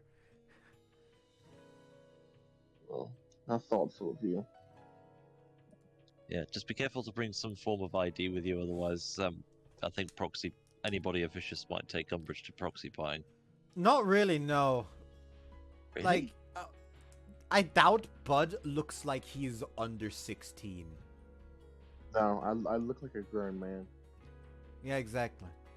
I look much older than I am. Like, you gotta remember that in Germany, you are allowed to buy beer at the age 16. And you're allowed to drink if an adult gives you the go-ahead at, like, 14. Goodness, you never get away with that here. And considering Yeah, that Germany- I am very much an adult, if I'm with him, he would be allowed to drink, even if he was fucking 14. But he isn't. Germany's just a country of alcoholics. There was a heavily overgrown forest visible in the direction Kazuki was pointing. I'm just calling it the forest because it is the forest and I don't want to be here anymore. It was a dense forest, seemingly devoid of animal life, that seemed to actively refuse human entry. The thick walls of vibrant green almost seemed pleasant at a glance. And it was obvious that a single step inside would find you in an environment far too harsh to support human life. Even if you were to advance by hacking through the thick grasses and bushes rising over your head, the distance you could advance in one day would be pretty limited. I mean, it doesn't look that bad.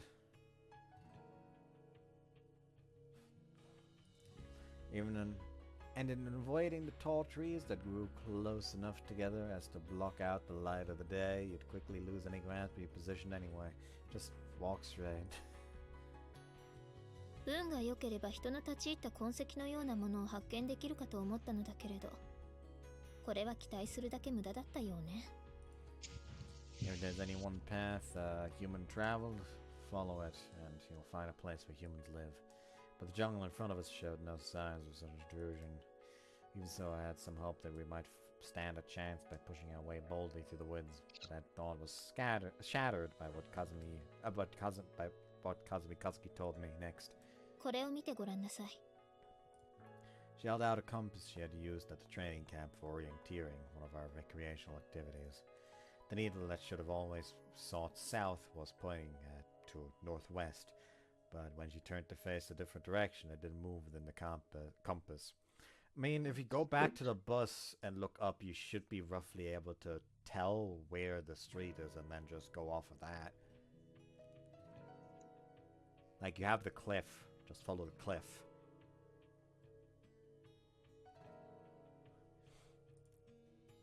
どういうこと？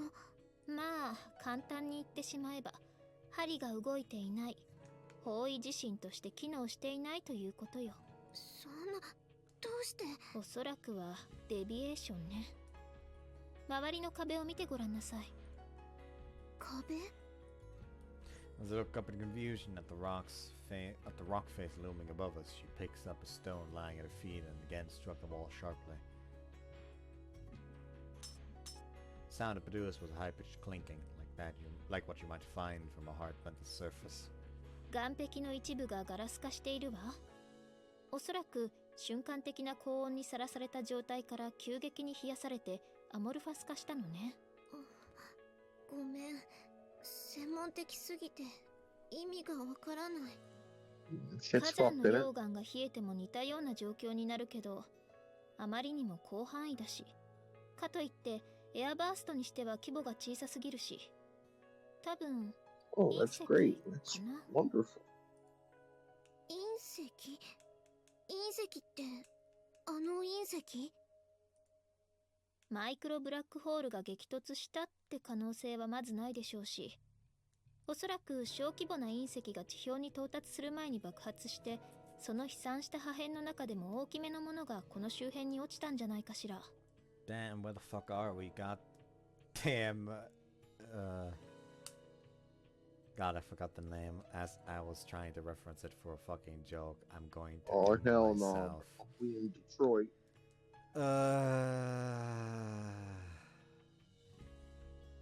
Hoshizora no Memoria, there we go. 方位磁石が機能しないのもそれが原因？多分ね。飛散した破片に重鉱物が含まれていて、マスコンセントレーション的なスポットをいくつも発生させているんじゃないかしら。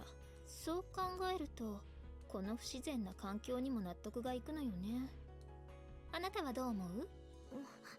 どうって言われても。Kazuki thought so. It was probably the truth.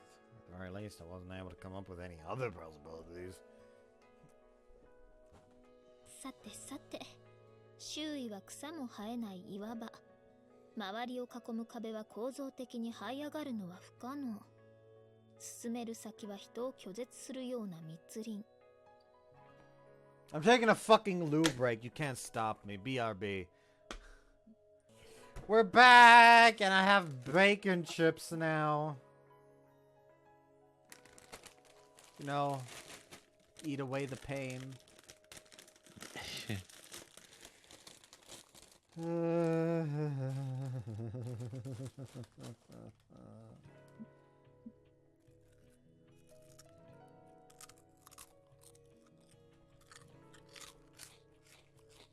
携帯も通じないし、方位磁石すら機能しない。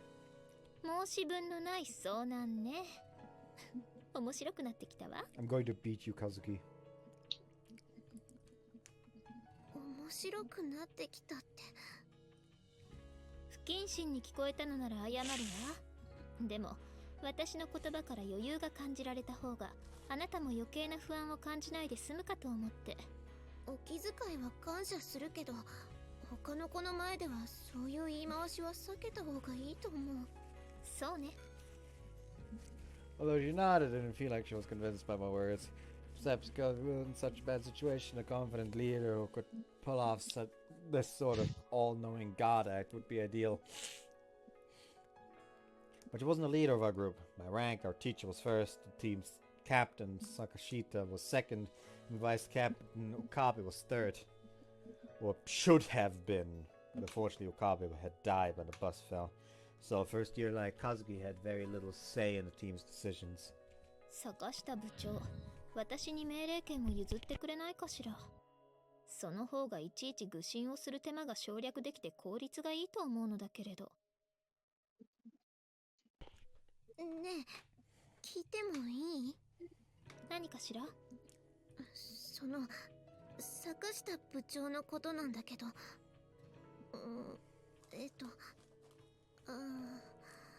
聞きにくいようなこと？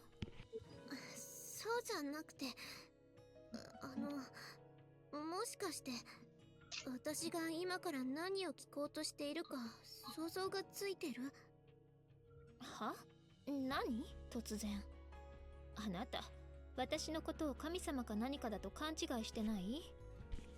ほら、さっき私に心理テストをしたでしょ？ああ、その話？つまり坂下部長が先生を一番最初に見なさいと言い出したから、心理テスト的にそれがどんな結果になったのか気になるのね。うん、そう。言われなくてもあなたにもなんとなく分かっているでしょ。坂下部長は他者依存の強いタイプよ。いつも自分が中心にいないと気が済まないくせに、自分に責任がかかるような決断を迫られた時にはすぐに背後を振り返って助けを求める人。つまりここは私が指揮を取ります、それでよろしいですね先生って言いたいから、まずは先生。わかる？なるほど。別にそれが悪いとは言わないわよ。学生なんだし、むしろそれが当たり前よね。By the way, cactus? Not cactus, bud. God fucking damn it. We actually have it on camera now. No, I mixed up the two cinnamon buns. What's wrong? Is it obvious why her body, like, essentially, you know, stored fat en masse after this? Can you see where this is going now? Fuck you. でも彼女の場合、おそらく学校から出てもあの調子なんでしょうね。家では父親を背後に立たせているんじゃないかしら。そういう子供。ごめんなさい。くだらない話を聞かせてしまったわね。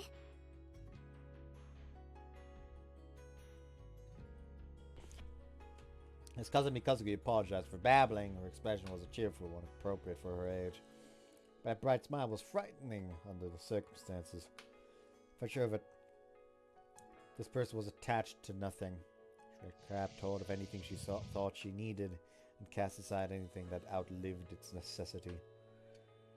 Maybe that was just another part of being a genius. As these thoughts ran through my head, Kazuki suddenly turned her back to me and mumbled a few words. そうでもないわよ。 That brief sentence, I felt a chill like cold fingers running down my spine.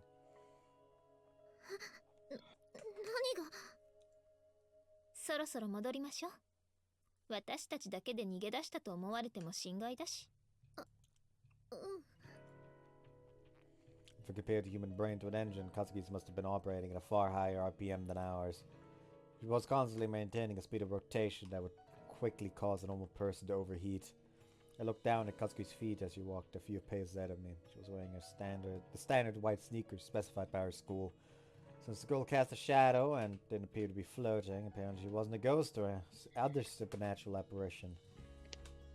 Specifically not an ancient apparition. Ha ha ha ha ha ha ha.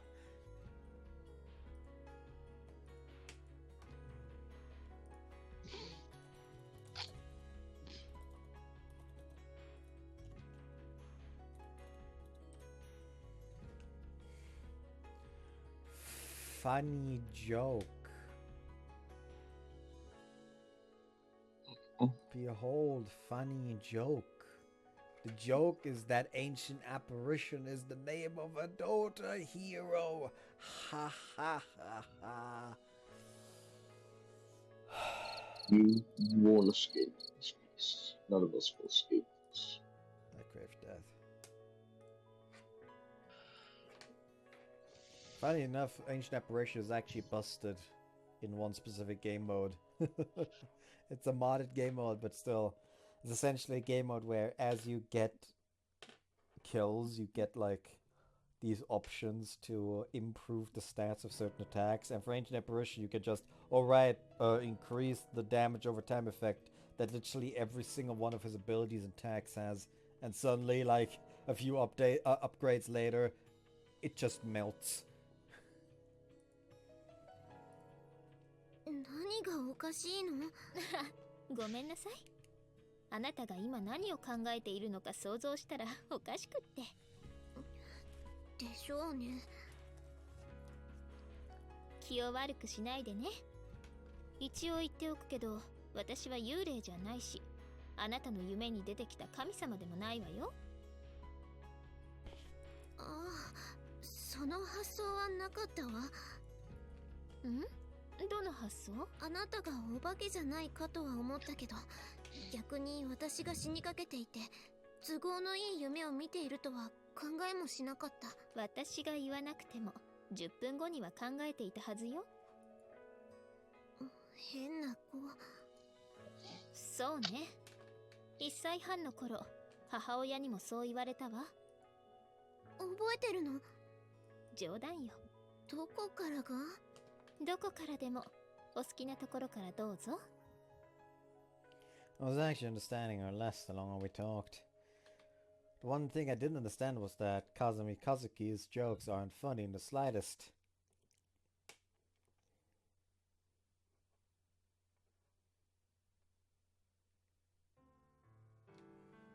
一言で言えば、絶望的な環境ね。Having turned to the side of the axle, Kazuki and I explained the situation to Captain Sakashita, showing her the compass and its non-functional needle. She didn't stir from the rock she had been sitting on. When we finished our story, she sighed deeply, leaned forward like her head to take her head in her hands, and answered with a brief "I understand." それで、怪我人の方は Captain's only response was to slowly raise one hand and point in the direction she indicated. Koide Ritsu was examining the wounded while trying to hold back her tears. どうなの、小出さん。先生には大きな外傷もないし、軽い脳震盪だと思うから、しばらく横になっていれば意識が回復すると思う。広岡さんは左のすねと右の膝を骨折してる。飛び出してはいないけど、両方とも完全骨折。桜井さんは腹部裂傷。事故の拍子で何か尖ったもの。傷跡から想像すると多分割れた瓶だと思うけど、金田さんは頭部裂傷。右目の上あたりの額を切ってる。多分何かにぶつけたんだと思う。もう出血は止まってるわ。それで？それって。え？本当に見ただけ？治療はしていないの？無理を言わないで。道具も何もないのに。道具があったところで私には無理よ。折れていたら位置を合わせて固定するだけ。避けていたら縫い合わせるだけじゃない。そんなのやったこともないのに無理よ。簡単だって言うならあなたがやってよ。She just goes, "Alright!" じゃあ、お湯を沸かしてくださる？ I forgot that that actually happened.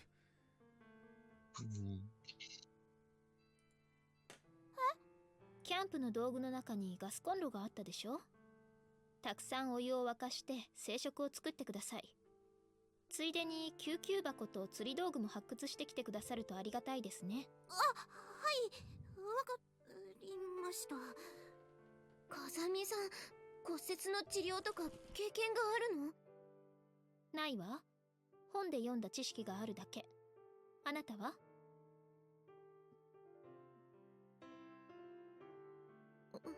ない。まあ、普通はないわよね。大丈夫なの？経験や自信のある人がいるなら変わるわよ。私だって後から来て人の仕事を奪った出しゃばりな女だと思われたら心外だもの。I really just like essentially have to stop using my webcam now because every now and again the text is being covered by my webcam, so I actually have to stop using my webcam. No raised a hand in response. No one even met Kazuki's eyes. 誰も経験がないのなら誰がやっても同じじゃない？それともこのまま怪我は自己責任ってことで放っておく？それはさすがに。私ね、できることはあったのにっていう後悔が一番悔しいと思うの。そんなわけだから一人ずつ見ていきましょうか。まずは頭部裂傷の金田さんから。金田さんが嫌いだから？ああ、金田さんが一番軽傷だからよ。軽傷の子を見ている間に重傷の子が死ねば無駄な診察をしないで済むでしょ？嫌だわ。なぜ黙るの？冗談を言ったのだから笑ってくれないと恥ずかしいじゃない。笑えないし。ねえ、あなた友達っているの？そうね。今のところあなただけかしら。だからなぜ黙るの？笑えばいいそうね。そしたら私は泣くわ。ごめん。会話の速度についていけない。Following Kazuki's instructions, everyone with the physical energy and willpower to move coordinated to retrieve the first aid kit, camping equipment, and fishing tackle from the overturned bus. Kazuki gathered the tools she thought would be useful, passed them to Koideritsu to be disinfected, and began examining the wounded while waiting for the water to come to a boil. As promised, she looked at Grisaia and her head laceration first. どう？耳はちゃんと聞こえていますか？右と左で聞こえ方が違うとかは？大丈夫みたい。そう。じゃあ手を出して。まずは右手。Kanada's wound had already been disinfected, sutured shut, and covered with a roll of bandage. When Kazuki said she planned to use a fishing hook to stitch up the cut, I couldn't help raising doubts about whether such a procedure could be hygienic, but when she responded, well, I suppose we could try sticking it together with super glue. I'm sure that would make for a much prettier result. I decided I should probably keep my mouth shut. After that, I did nothing but silently record Kazuki's words in my memo pad we were using as a makeshift medical record. どう？痛い？ Kazuki took a firm grip on Kane's right hand and dug her nails firmly into her index finger. 痛いってば。ごめんなさい。それじゃあ左手は？同じように痛みを感じる？だから痛いってば。 It almost seemed like Kazuki was enjoying watching Kaneda squirm in pain. A question leaked out of my mouth. ねえ、さっきから何をしているの？彼女、頭を打ったみたいだから、感覚器官や神経で左右に差異がないか調べているのよ。傷口を縫っている時に気がついたのだけれど、彼女、左目がわずかに内斜視なのよ。右目と左目で見えている範囲も違うの。気がつかなかった。Hurriedly add the word esotropic to the record in the notebook. あなた、お名前、なんておっしゃったかしら。金田サーヤ。ああ、そうそう。金田サーヤ。サーヤさんね。いい名前だわ。そう思う？ええ。もし私が犬を飼っていたら、そう名付けたいぐらいよ。ごめんなさい。この人、冗談がきついから。あら、どうしてあなたが謝るの？それは、私があなたのお友達だからよ。あら、嬉しい。私、親友って初めてよ。I didn't remember adding best to that phrase, but leaving that outside was probably a smart move here. Well, I earned that much, so I must have been growing used to her. I'd learned that much, so I must have been growing used to her. I figured the word friend I'd spoken just now wasn't entirely sarcastic. 今すぐあなたを抱きしめてキスをしたいところだけれど、今は金田さんの診察中だから、後でね。ごゆっくりどうぞ。どこまで見たかしら。ああ、そうそう。金田さん、あなた子供の頃に虐待を受けたことは？ Damn, imagine that you like hit your head and got a concussion, and for some reason the first question the doctor asks is like, so are you an abuse victim? Yeah, if in situations like this with further concussion, you'd have to ask. ないわ。母親に床に落とされたことも？ない。だったら斜視は今回の事故が原因ね。大丈夫、治るらしいから。はい、次の方。Kazuki continued her examinations along these lines, eventually working her way through all the girls, even though those without no apparent injury. 今の子で最後ね。軽い内身で内出血してる子もいたけど、ほとんどが軽傷ね。The internal bleeding is the fucking problem, though. Yeah. 一番の重傷はやっぱり広岡さんね。左肩の脛骨と腓骨が切損。右足は大腿骨の遠位骨が複合骨折。両方とも閉鎖骨折だから細菌感染の心配はないし、一応骨は固定してみたけど、病院に連れて行かないとダメね。あとは桜井さんのお腹も。Damn, I didn't know that we have a fucking Nintendo executive in here. Bad jokes. ああ、傷口が大きいから重傷に見えるけど、内臓には届いていないし、縫合は済ませたから大丈夫よ。ただ、感染症が心配ね。できれば、病院で抗生物質を投与した方がいいわ。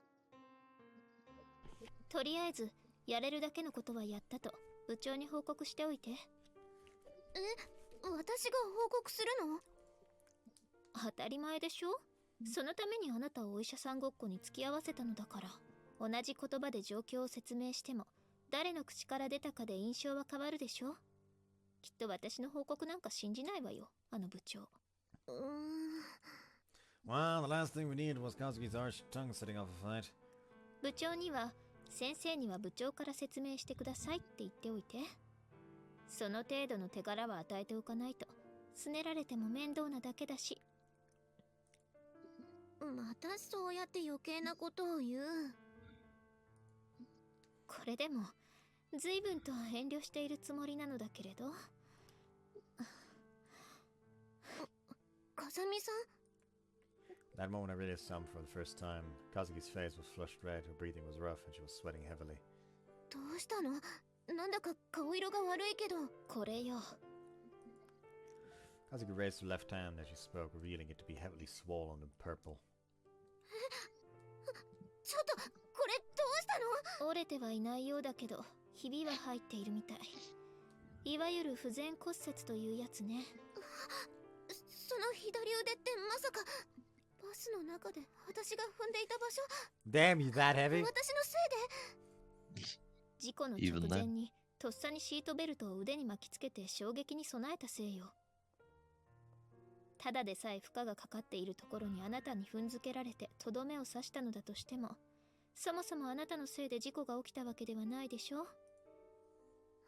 それはそうだけど、でも私があなたを下敷きにしてしまったから。気にしすぎよ。それとも、もし私があなたのせいだとわめき散らしたら、あなたは自分の腕を切り落として私にくれるの？ごめんなさい。それは無理。Yeah, you're not caused by some Damien. 私も気にしていないわ。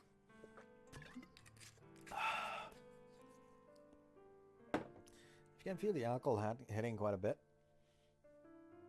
But not Is it hitting dulling enough. the pain? No, Oh. I just said it's not hitting enough. Just makes me feel like slightly tingly, like the tips of my fingers, but nothing else. It's not dulling the mind. Nope.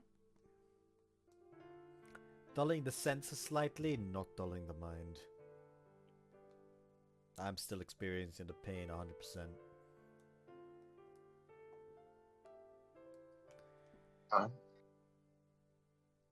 What did you say, bud? Nothing. Oh, so it was just an outcry of pain and a desire for someone to come help. Okay, I gotcha. Yeah. 落ち込まないでよ。本当に気にしていないから。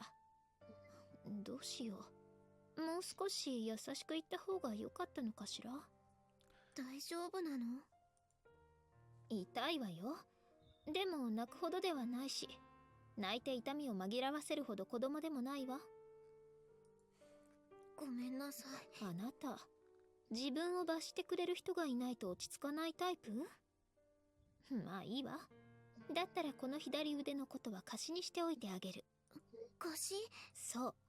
叱る時に望まれれば、あなたは私の命令を拒否できない。それで許してあげる。今言ってくれればすぐに従うのに。嫌よ。いい？貸しっていうのはね、返してもらわない方が大きな利益を生むのよ。覚えておきなさい。心配しないでいいのよ。私も別にお友達から高い利子を巻き上げようとは思わないから。Kazuki's expression as she spoke those words was an artificially perfect smile, suggesting a kind of maturity well beyond her years. As I watched her face, I felt sickly sweet. I felt sticky sweat seeping out of the back of my head. Did I really just put myself at the mercy of a person like this? Our basketball team's advisor, Mr. Ochi Yoshihiko, regained consciousness 30 minutes later. After hearing a brief summary of the situation from Captain Sakashita, Mr. Ochi called for all the surviving students and had us sit on the ground together. そもそも事故の原因は何だったのですか? Oh hey, that's the man in the back and the girl with broken legs. Which probably should not sit like that! Yeah.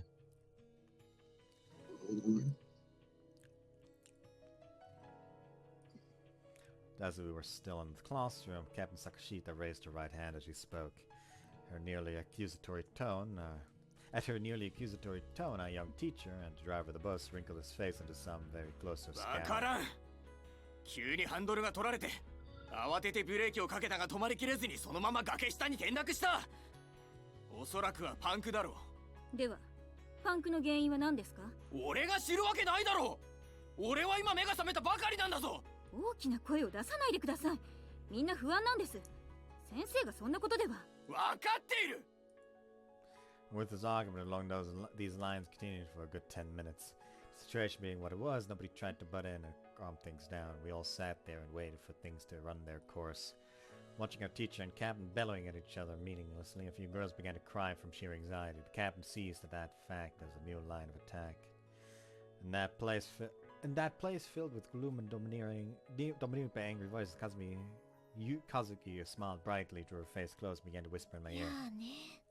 どんな時でも自分以外の責任が確立しないと落ち着かないのかしら。今は原因や責任の所在より話し合うべき重要なことがもっとたくさんあると思わない？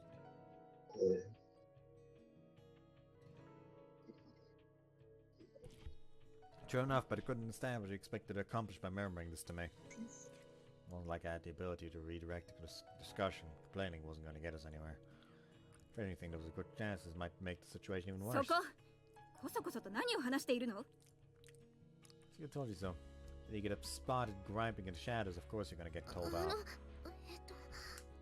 As I hesitated, searching for some kind of excuse, Kazuki abruptly raised her right hand and asked for permission to パン speak. クの原因ですが、おそらくは廃材を積んだトラックの荷台から何か鋭利な金属片のようなものが落ちて、それを私たちのマイクロバスの前輪が踏んだのだと思います。根拠はあるの? バスのタイヤを見てください。 As directed by Kazuki's words, everyone present turned to look at the tire of the overturned bus. The front wheel of the right side was neatly torn around its circumference, cracked into two vertical halves. そう。例えば尖った金属の板のようなものを踏んでしまい、そのまま車体のどこかに引っかかって回転するタイヤを連続で傷つけ続けた結果、最後にタイヤが破裂したのではないかと。 Watching Kazuki explain her theory with words and gestures, the majority of us felt the pieces falling into place. 今時の車のタイヤは釘を踏んだ程度なら一瞬で空気が抜けてしまうことはないそうですが、金属片でタイヤを裂かれてしまえばどうしようもないわ。また、そんなものを踏んづけた先生が悪いわけでもない。たとえタイヤが裂けてパンクしても、直線道路であったら安全に止まることはできたはず。あえて何が悪かったのかというのを決めるのであれば、カーブの途中でタイヤが破裂したという運のなさが一番悪いわ。そんな悪運の中にあって、ここにいる私たちは少なくとも命だけは助かった。今はその幸運をどう大切にするかというのが大切じゃないかしら。こんな状況で私たちに何ができると? 絶望しないための努力なんてどうかしら。つまり前向きな希望探しの話し合いなんて素敵じゃないかと私は思うのだけれど。 Rather than grieving over our poverty, fantasize about what you'll buy if you win the lottery. You'll sleep better at night. That was Kazuki's argument in a nutshell. Although if she'd said it outright, it was obvious she would have angered the captain. So, at Kazuki's request, I took my notebook in my hand and repeated the details of our situation to the group. We were surrounded by a dense sea of trees without so much of as an animal trail running through it. Cliffs hung over us like an overturned mortar bowl, making a climb back to the road impossible. And our cell phones couldn't find any signal. To escape alive, our only option was to walk away from the road into the forest. Probably because of the meteorite that fell nearby, there seemed to be a dense deposit. There seemed to be dense deposits of metals scattered throughout the area. Talking is hard. Did you know that? Yeah. And thanks to these pockets of concentrated magnetic material, our compass would be of no use. seemed plausible that this strange hole with its overhanging walls had been gouged into the earth by the impact of that meteorite. The bare rock of the walls had turned to glass under the assault of momentary high of temperatures. Even reading out this dry, factual summary of our situation from the notebook was enough to drain my spirits. Why exactly were we supposed to find hope in any of this? こうなってしまえば、下手に動き回っていたずらに体力を消耗するより、おとなしく救助を待った方がいいわね。はい、それが最善かと。Although I wanted to escape this disturbing place as quickly as possible, there was no guarantee that any of us would return alive if we wandered off aimlessly now. During the investigation of our surroundings until the more certain path presented itself while waiting for the arrival of a rescue seemed the wiser choice by far. Honest to God, just what? I just randomly thought of a fucking better plan, quite frankly. Like, the only issue would be the girl with broken legs, but just have the teacher, who is most likely to have the best physical ability, quite frankly, carry her, and then just walks away from the fucking accident site in a straight line, like a 90 degree, to get as far away from the magnetic material as possible so the fucking compass works. And then, considering where you are, try to walk into the direction of civilization. Better than sitting around. Yeah. Although the methodology I would have picked would have been a bit different, say for instance find a stream or find some other sort of hard landmark to aim for, the idea of movement immediately is no bad plan. And indeed... Here's the thing, my plan doesn't exclude looking for a stream for drinking water or something. That's true. That's true. As you walk, listen. Follow your nose. Continuing the investigation of our surroundings until a more certain path presented itself while waiting for the arrival of a rescue seemed the wisest choice by far. Felt a wave of relief washed through my body at the captain's decision. それはどうかしら。 I looked behind me with a start. Kazumi Kazuki, the very person who shoved me into this little stage, had spoken those words. Kazuki, the very person who had told me to explain things clearly and logically so no one acts rashly, had disrupted this discussion just as we were beginning to reach consensus. I couldn't begin to understand why. I glanced at her face with an irrepressible frown. どういう意味かしら。 Irrepressible frown. 何か反論でも？ Well, yeah. What if rescue doesn't come? ええ、確かに下手に動き回ったところで生還できるという保証はどこにもない。けど、待っていれば助けが来るという保証もどこにもありません。それぐらい私にも分かっているわ。一生ここで助けを待つつもりはないけれど、十分な調査もしないまま密林に踏み込むのは自殺行為だとは思わなくて？十分な調査とは何をもって十分と判断するのですか？食料どころか飲み水すら潤沢ではないこの状況で腰を据えて考えている余裕があるとは思えません。それなら一層気力と体力が充実している今のうちに腰を上げるべきかと愚行しますが。それは本当に愚行よね。私たちのような素人が考えるほど山は甘くないわ。私の判断が気に入らないのならどうぞあなたを一人で森に入られて結構よ。口が過ぎたようです。申し訳ありません。分かればいいのよ。If it was unexpected to hear Kazuki raise an objection in the first place, it was just as surprising to see her withdraw her opinion so easily. Still holding my silence, I asked Kazuki a question with my gaze. What was that all about? In response to my glance, Kazuki returned her own wordless answer with a movement of her eyes and a jerk of her chin. Don't worry about it, keep going. それでは次に私たちがするべきは横転したバスから使えそうな道具を持ち出す作業に取り掛かるというのはどうでしょう。そうね、そうしましょう。では手分けをして作業に取り掛かります。それでよろしいですね、先生。ああ、そうしよう。After that, we were divided between a group collecting things from the bus and a group responsible for sorting those items and preparing to erect our tents. We set about our work in silence. I was assigned to the collection team because of my sturdy physique, which meant I was stuck with the job of crawling into the overturned bus and dragging out whatever luggage I could find. The work itself wasn't that difficult in the physical sense, but inside the bus the bodies of the two girls who had died instantly were still left untouched. Every time I passed by I couldn't help but see resentment in their faces. Chewing my lower lip, I forced out the willpower to go on, though I wasn't conscious of it. I was strain on my nerves built with every trip. Finally, the dim interior of the bus was all but emptied of luggage, with the exception of the personal belongings of the dead. Probably because I'd passed the corpses so many times now, I had grown somewhat used to their expressions of bitter regret.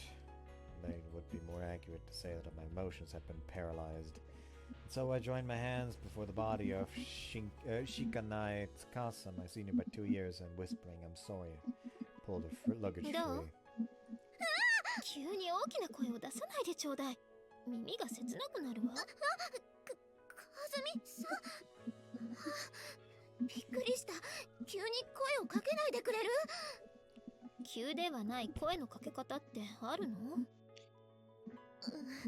なんなの？何か用？手が空いたから死体から私物を剥ぎ取るのを手伝いに来たのよ。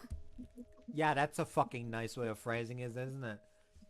Like, ah, yes, I've come to rob the dead of their belongings. Yeah. その言い方はどうだろう。どうせ聞こえちゃいないわよ。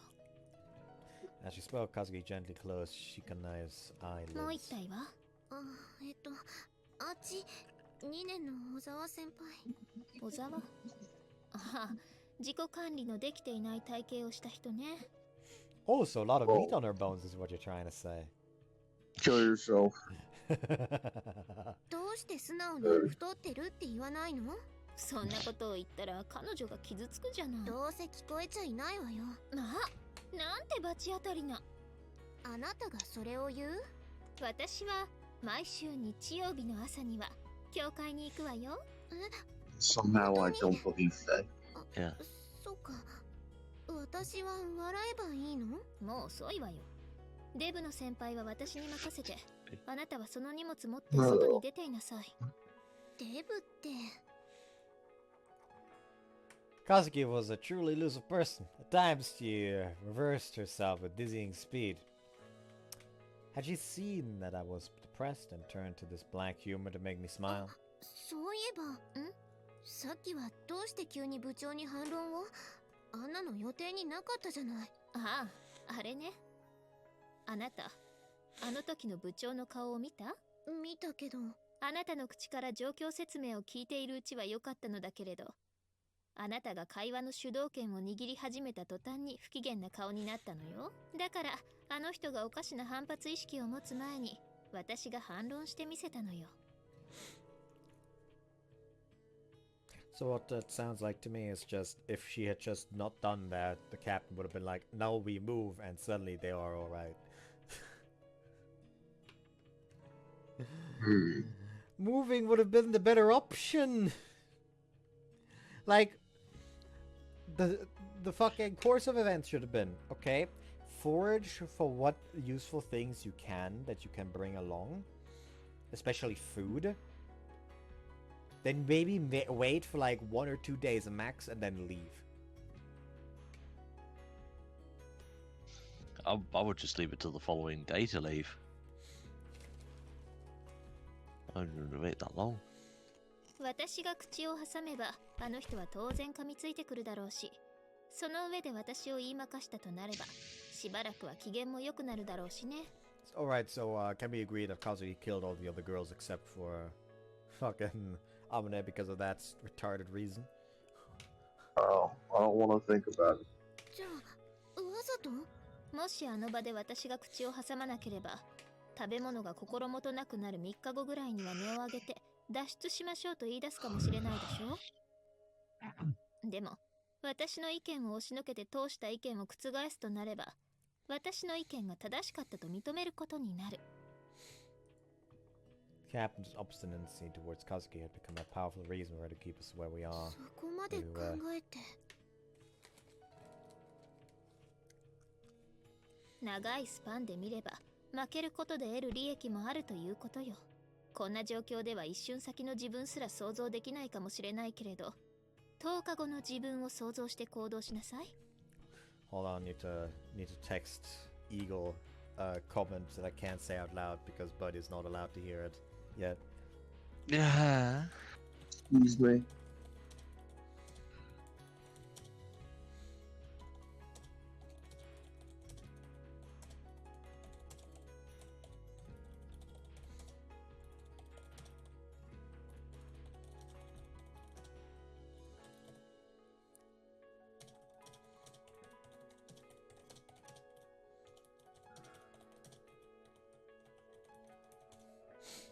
There we go.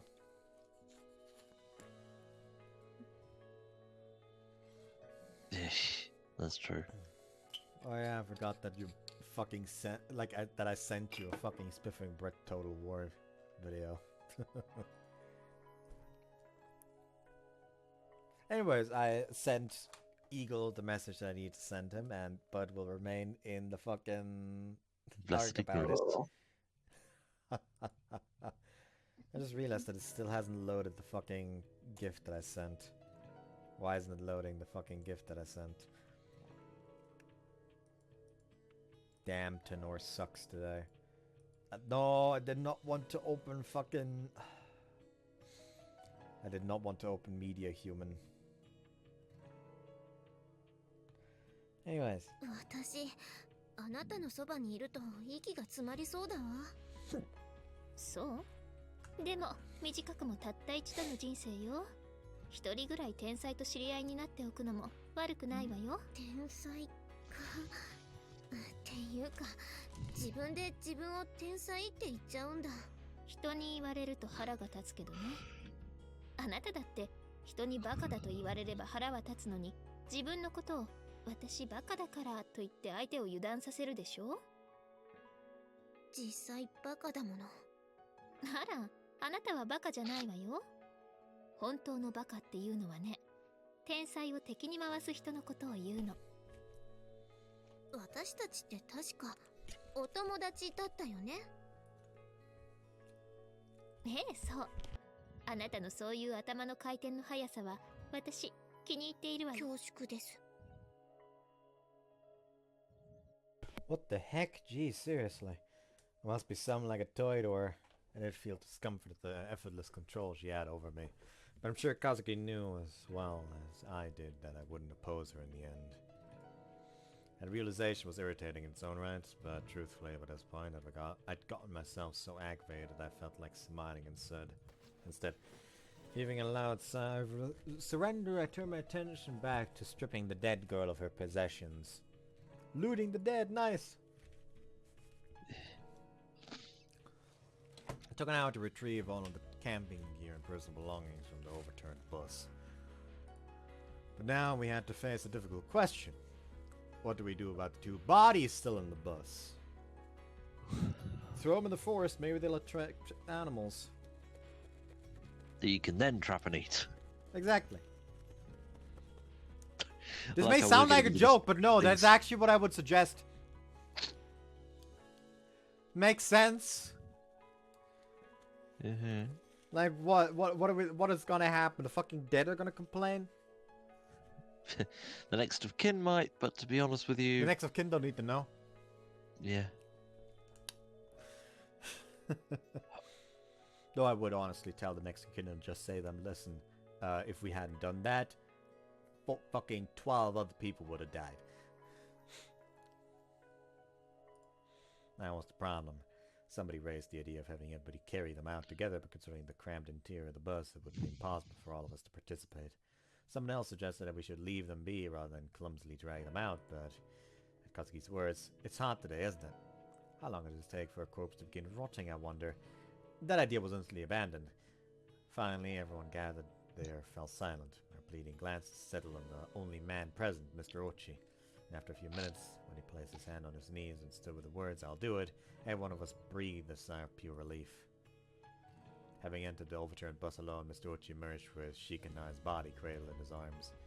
The only ones who witnessed that moment were Kazuki, Captain Sakashita, and me. The others cast their eyes to the ground or turned away, avoiding the sight of their acquaintance's corpse.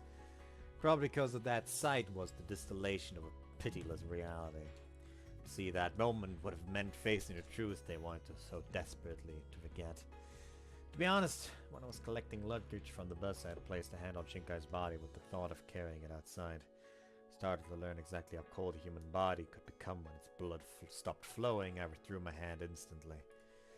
I hadn't felt this kind of shock when I touched my grandmother's body in the casket at her funeral. Grandma's death, which I'd known would come eventually, wasn't nearly that cold to the touch. Touching this girl's death, a death I couldn't view with composure or resignation, turned my spine to ice. I'd never want to feel that way, ever again. Watching the removal of the bodies in solemn silence, I reflexively brought my hands together and began to pray for the dead. From behind my back, I could hear whispering voices. That body, what do we do with it now? Bury it somewhere, I guess? Can we just do that? When you're rescued, won't your family be mad? We could assume help will arrive right away. We can't assume help will arrive right away. We can't just leave it like this. It's summer after all. Apparently sensing our anxiety, Mr. Ochi decided to bury the 3 bodies some ways away. At the very least, I wouldn't do to leave them where we could see them. Practically speaking, if we'd watched those corpses rot before our eyes, we would have put our mental health at risk. In a situation like this one, panic is the greatest enemy. For the same reason, we decided it would be best if none of us acted alone. We paired off into units of 2. To put things nicely, the idea was to establish a dynamic of mutual support. But when it got to the heart of the matter, we were supposed to watch each other like hawks for signs of abnormal behavior. If one member of the pair caused a problem, both would be held responsible. Well, I'd been 80% sure it would turn out this way from the moment I'd heard about the rule. Kazuki named me her partner, the look on her face saying it was the most natural thing in the world. というわけだから、これからもよろしくね。 As she spoke, Kazumi moved to show me her left arm, now wrapped in a sling. Her meaning was clear enough. My arm was disabled thanks to you, so it's only natural that you pick up the slack for me, right? I didn't have any objection to acting as a unit with Kazuki. Judging from her words and actions so far, she was intelligent and knowledgeable. If I followed her lead, things shouldn't go wrong. Even so, I couldn't quite repress my feelings. Something like dissatisfaction, or maybe confusion. Above all, I was tired of dancing so obediently to her strings. いじめ目的以外で私を選んだ理由があるのなら聞かせてもらえないかな。いじめるために選んだのよ。文句があるなら聞いてあげる。対処はしないけれど。それって言うだけ無駄じゃない。ストレスは減るわよ。長生きしようと思ったら溜め込まない方がいいわ。特に今のような状況ではね。Rules to live by. If I have something to complain about, I will just complain about it. Like, even if I won't do anything about the complaint, I'll just like throw out a complaint like, oh god damn, my fucking back hurts during work. But then just keep working because, like, turns out just throwing out a complaint really helps with motivation. Yeah. Yeah. Bottling it up doesn't no good, folks. Exactly. 他に何か質問は？私をいじめて楽しい？不思議。どうして聞きたくもない答えを聞きたがるのかしら。はっきりと言葉にしないと興奮しないタイプ？言いにくいから遠回しに言うけど、あなた神聖の魔女よ。We already know. 聞くんじゃなかったわ。大丈夫。私は神聖のサディストだから、きっとうまくいくわ。私たち。With those words, Katsuki held out her uninjured right arm towards me. Unable to immediately understand the meaning of her gesture, I stared blankly back into her face. あなたも手を出してくれないと、私一人では握手はできないわ。そうか、握手ね。風見さんに握手なんて一般的な概念があったことに驚きだわ。私のことは和樹さんでいいわ。あなたのことはあまねちゃんでいいかしら。うん。それじゃ改めてよろしくね、あまねちゃん。こちらこそよろしく、和樹ちゃん。I gripped Kazuki's outstretched hand with as much force as I could muster. Her hand was so small it felt like I could quite literally crush it if I squeezed hard enough. And yet even then, when all I could see ahead of us was uncertainty and danger, I had a feeling that small hand would save me.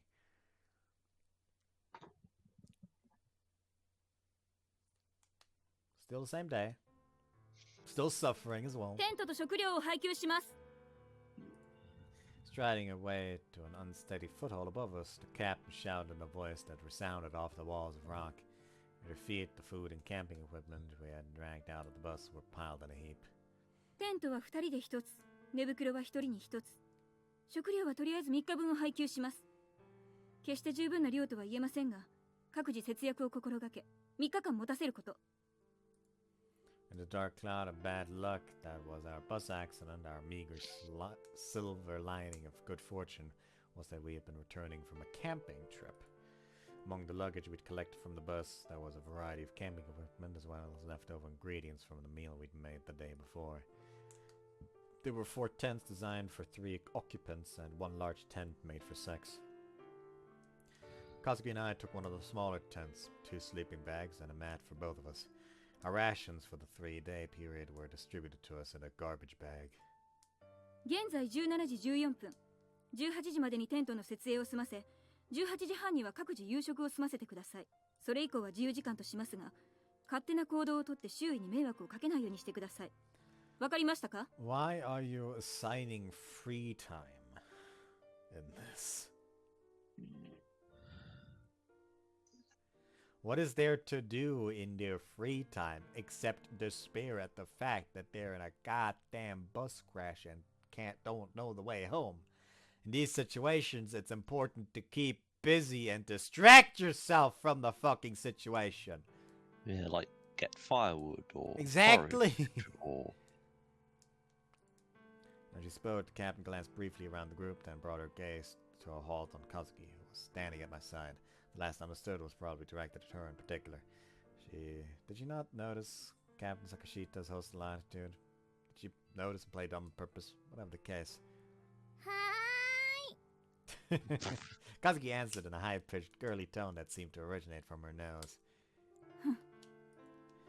やあね、何をあんなにピリピリしているのかしら。風見さん、そんな声出せたんだ。気持ち悪。もう、あなたまでそんなことを言うの？別に嫌いな子にどう思われようとなんとも思わないけど、あなたにまでそんな風に思われたら、私だって傷つくのよ。ごめんなさい。じゃあ罰として、あなたがテントを張ってくださる？もともとそのつもりだったし。代わりに夕食の準備は私がします。やったことはないけど。食材は人参に玉ねぎにじゃがいも。これって明らかに昨日作ったカレーの食材の余りよね。カレー粉もあるけど少ないわね。どうしよう。待って貴重な食材なのよ。大丈夫なの？まあ料理なんて煮るか焼くか蒸すかでしょ。きっと簡単よ。いや、いい。私がやるから任せて。でもあなたにはテントを。いいのよ。私こう見えても一応実家が料理屋だから料理にはちょっと自信あるし。そう？でもなんか悪いわ。あなたばかり働かせて。Honest to God, it was already a mistake for them to be like, alright, we're gonna like distribute the fucking rations to each tent individually. Just make a dedicated, alright, it's dinner time, and then just hand it out to everyone individually. Like have one person in charge of cooking. Am I wrong for assuming that? Because that feels like the right thing to do. I don't know. Also, all I can think about right now is that one fucking thing where they decide, alright, they're like... Hold on. They're putting like a group of men and a group of women on this abandoned island and to see who survives better. yes, And Bear the Grylls fucking series. girls are in constant fucking despair and constantly dehydrated because they are unable to fucking sterilize water in order to make actual drinking water. While the men are over like, hell yeah, we got away from our wives. Yeah, well, they actually made a boat as well. It's floating. Yeah. But 21 fish. like literally on the same night, weren't they talking talking about like all they could think about when that was the fucking Titanic theme? And it's like, hey, if I'm Rose, who was DiCaprio? Yeah. And then they fucking caught a goddamn like crocodile and cooked it. Oh yeah, they've caught a caiman, a particularly big one. Although it has to be said, they tried to stretch it out for another day and gave themselves a brief bout of diarrhea. Fair. Oh well. じゃあテントを張り終わったら一緒に料理しましょう。手伝ってくれる？ああ、それはいいわね。なんだか仲のいいお友達って感じで。でしょ？ところであなた、お塩を使わない料理ってできる？ん？どういう意味？言葉の通りだけれど。お塩ならあるじゃない。ほら。だから、それをできるだけ使わないでほしいのだけれど。無理？まあ、無理ではないけど、お塩がないと美味しくないよ。Well, yeah, it doesn't need to taste much good. It just needs to fill and, supply nutrients. Nourishment. That's all it needs. Mm-hmm. Like, even just like what's the fucking study? Like, people can survive like a week without food.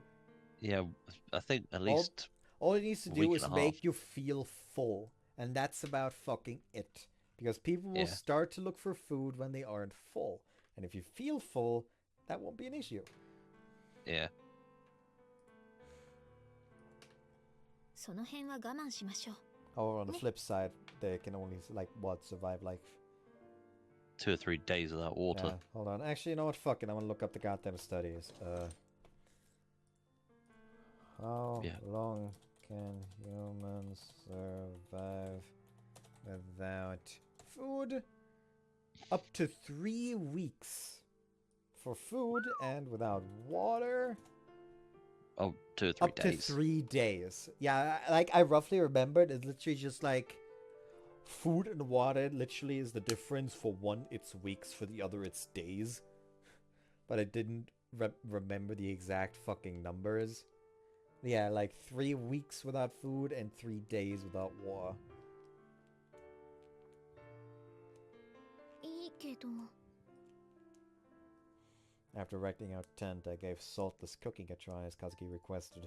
Cooking the onion in a fry pan, I mixed them with smashed steamed potatoes and flavored the mix with pepper, then molded it into an oval, baked it in butter, pretty much making it up as I went along. What do they even call this thing? Potato burger? Croquette without meat or sauce? Anyway, kind of an unorthodox result. Although I was frankly a little wary myself, it was pretty good when I actually ate it, and Kazuki also happily praised the taste. By some mysterious psychological process, I found that Katsuki's praise motivated me to try harder next time as well. Ridiculous as it might sound, I'm fairly sure I was beginning to genuinely like this girl named Kazumi Kazuki. When the sun set, the sultry heat and humidity of the day vanished quickly, giving way to a chilly night. Nonetheless, I hadn't entered my tent yet. My agitation from this overwhelming barrage of events hadn't yet cooled, so I wasn't exactly sleepy. And I think I may have still been slightly resistant to the idea of entering that tent alone with Kazumi Kazuki. When I looked up, there was a slight sliver of moonlight working its way to us through the gap in the treetops. Amidst the darkness at the bottom of the ravine, I could just make out the domed shapes of our tents here and there. The only one in which a light was burning was the largest tent. That 6-person tent was occupied by our advisor, Mr. Ochi, along with the wounded Hirooka and Sakurai. The dim light of a lantern projected movements of the inhabitants as shadows on the wall, and an agonizing moaning leaked from inside. There was a voice like that of a damned soul crawling through hell. Probably Hirooka and her fractured legs. When Kazuki went to check on her after dinner, Hirooka had been bathed in greasy sweat. The entire time we were there, she kept up a low, groaning cry, never managing coherent speech. The fractures had given rise to an agonizing fever. She had no method of coping with her suffering except to scream and moan. Knowing that we had to get her to the hospital as soon as possible, I also knew that we had been placed in circumstances where we could do nothing but wait for help. Frustrated impatience boiled up inside me. Food distributed to us by the captain's orders was the last 3 days, which meant that at the very least she intended to have us spend 3 days here. But what was to come after that? What happened if 3 days passed and no one arrived to save us? As worsening tremors of anxiety crawled their way up my spine, I shivered for reasons unrelated to the temperature of my body. A bus had fallen. Some of us had already died. But even so, something in the corner of my mind seemed to be anesthetized against that truth. None of it felt fully real. That sense of numbness was what was what frightened me the most. What should we do? How do we survive this? No matter how frantically I tried to find answers, my mind was paralyzed, dominated by a single thought. I can't do anything. What will be, will be. As if rejecting the hopelessness situation it had found itself in, my brain was simply refusing to think. That refusal of reality may have been a common phenomenon among us that night. From some other tent in the area, I heard the incongruous sound of brightly laughing voices. That laughter grated badly on my nerves. Couldn't help but turn my head towards the sound in irritation. Perhaps Kazuki sitting next to me felt the same way. As she likewise turned her gaze towards the laughter, there was a scowl on her face. ねえ、風見さん。和樹でいいわ。そう言ったと思うけど。和樹。何あまね。あなたは今、何を考えているの？別に何も。本を読んでいたところよ。本？ There was nothing in Kazuki's hands. Even if there had somehow been a book there, it would have been impossible to read in the darkness. あなたにはまだ言ってなかったかしら。私ね、一度見た本の内容を絵として頭に記憶しておいて、後から文字として認識することで好きな時に読むことができるの。ごめん、意味がわからない。どういうこと？つまり、開いた本のページをカメラで撮影して、後でその写真を見ることで内容を読むことができる。そういえばわかりやすいかしら？私の頭の中にはまだ読んでいない本が144冊残っていたから、そのうちの1冊を読んでいたところ。What the heck was I supposed to say to that? Could the geniuses of the world all do things like that? Nah, that was the wrong way to look at it. It's probably precisely when you can do something so utterly removed from the capability of other people that you deserve to be called a genius. I was confident there was simply no way I could ever pull off something like that, no matter how well she explained it to me. 何の本を読んでいたの？地震で倒壊した学園の中に取り残された15人の男女学生を描いたフィクションノベル。へえ。閉鎖空間に取り残された学生という設定が今の私たちの状況に近いし、何かの参考になるかと思って読んではみたけれど、ダメね。あまり有用な情報は得られなかったわ。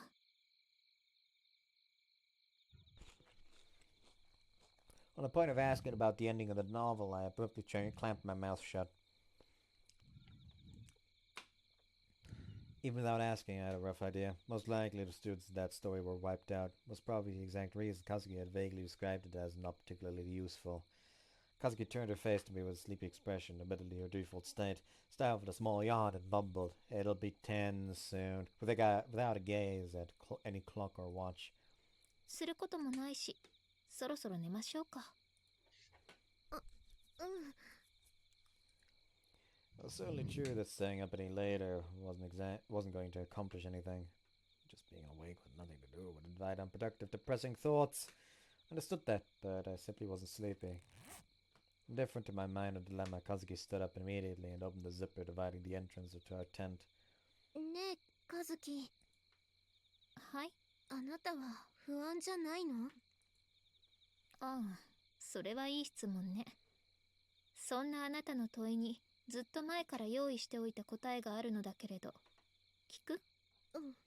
バスの事故に遭うことも、こうしてあなたとペアを組むことも、そしてあなたがこの時間にその質問をすることも、私の中では全て想定内よ。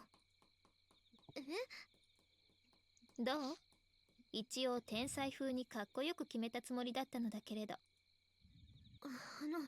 一応私は真面目な質問をしたつもりなんだけど。だから私も真面目に答えたじゃない。もう寝ましょう。明日は明日できっとまた忙しくなるだろうし。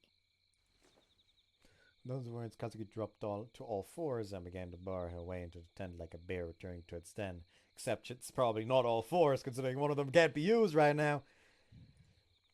In blank daze, I watched Kazuki's round butt wriggling under her skirt as she disappeared inside. I found myself alone, trying and failing to process the meaning of her words. Was it necessary to describe her butt as round?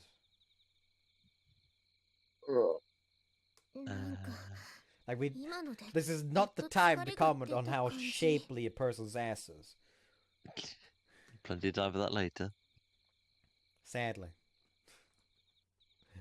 Still into...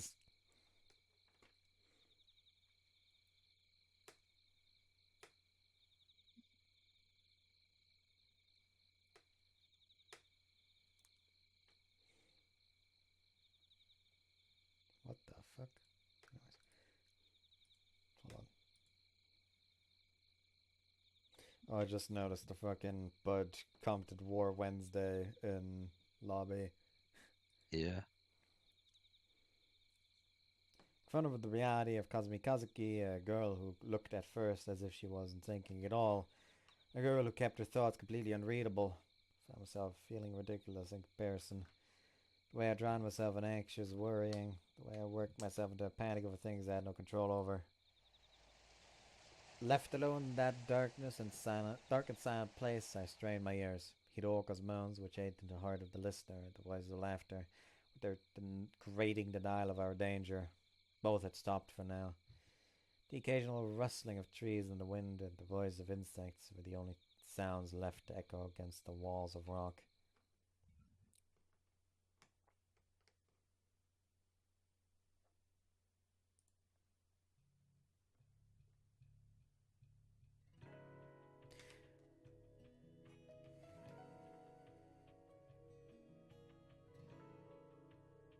One more scene. The second day of the valley.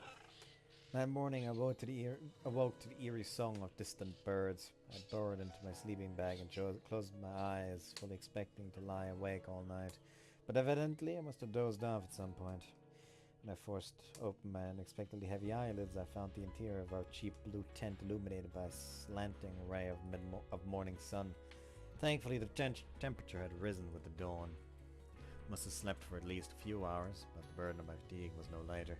If anything, I felt even more exhausted than I had been the night before. Still wrapped in my sleeping bag, I turned sideways on top of my thin silver mat. Twisting my head towards the other side of the tent, I was surprised to find my roommate missing. Kazuki, where could you have wandered off to? The mat and sleeping bag Kazuki had been using sat on the ground next to me, neatly tied together in a tight roll. From the look of things, it was unlikely she'd just stepped out to use the bathroom. Kazuki was clearly already awake and taking action. Crawled outside the tent into a clear sky, but dim morning. The sheer cliffs to our right and left intercepted most of the sun's light. What little reached us filtered down through the gaps of the thick vegetation far above. No doubt the same reason it felt oddly chilly for a summer day. Others had already emerged from their tents into the gloomy dawn. Here and there they sat quietly on the hard stone ground. In addition to the trauma and mental exhaustion of the previous day, we'd slept in an unfamiliar environment, not the best way to get rested and refreshed. Most had barely slept at all, judging from the dark circles under their eyes. Called out to a freshman from the neighboring tent, Ibuki Haruna, seated some 3 meters away. Ibuki brushed her long bangs out of her eyes with her fingers and responded listlessly. Kazuki? ああ、風見さんならシャベルを担いで森の方に行ったから、おトイレじゃないかな。そう。Turned towards the valley's lone accent, a tangle of vegetation we called a forest, but Kazuki was nowhere in sight. I did, however, happen to notice someone acting rather oddly a little ways away. ねえ、あれ、何やってるのかな？そう。It was Sakuma Minori, a third-year senior. She was a talented athlete, particularly skilled at sinking three-pointers, who had earned the title of scoring queen in our team. The moment she was repeatedly hurling a small object straight into the air. 気になるなら自分で聞いてきたら？私、あの先輩苦手。Ibuki didn't bother to lower her voice, but she didn't seem to care whether her frank words might reach the ears of our senior. As a result of last night's discussion, she had been paired with that very Sakuma senpai and was stuck sharing a tent with her for the duration of our stay here.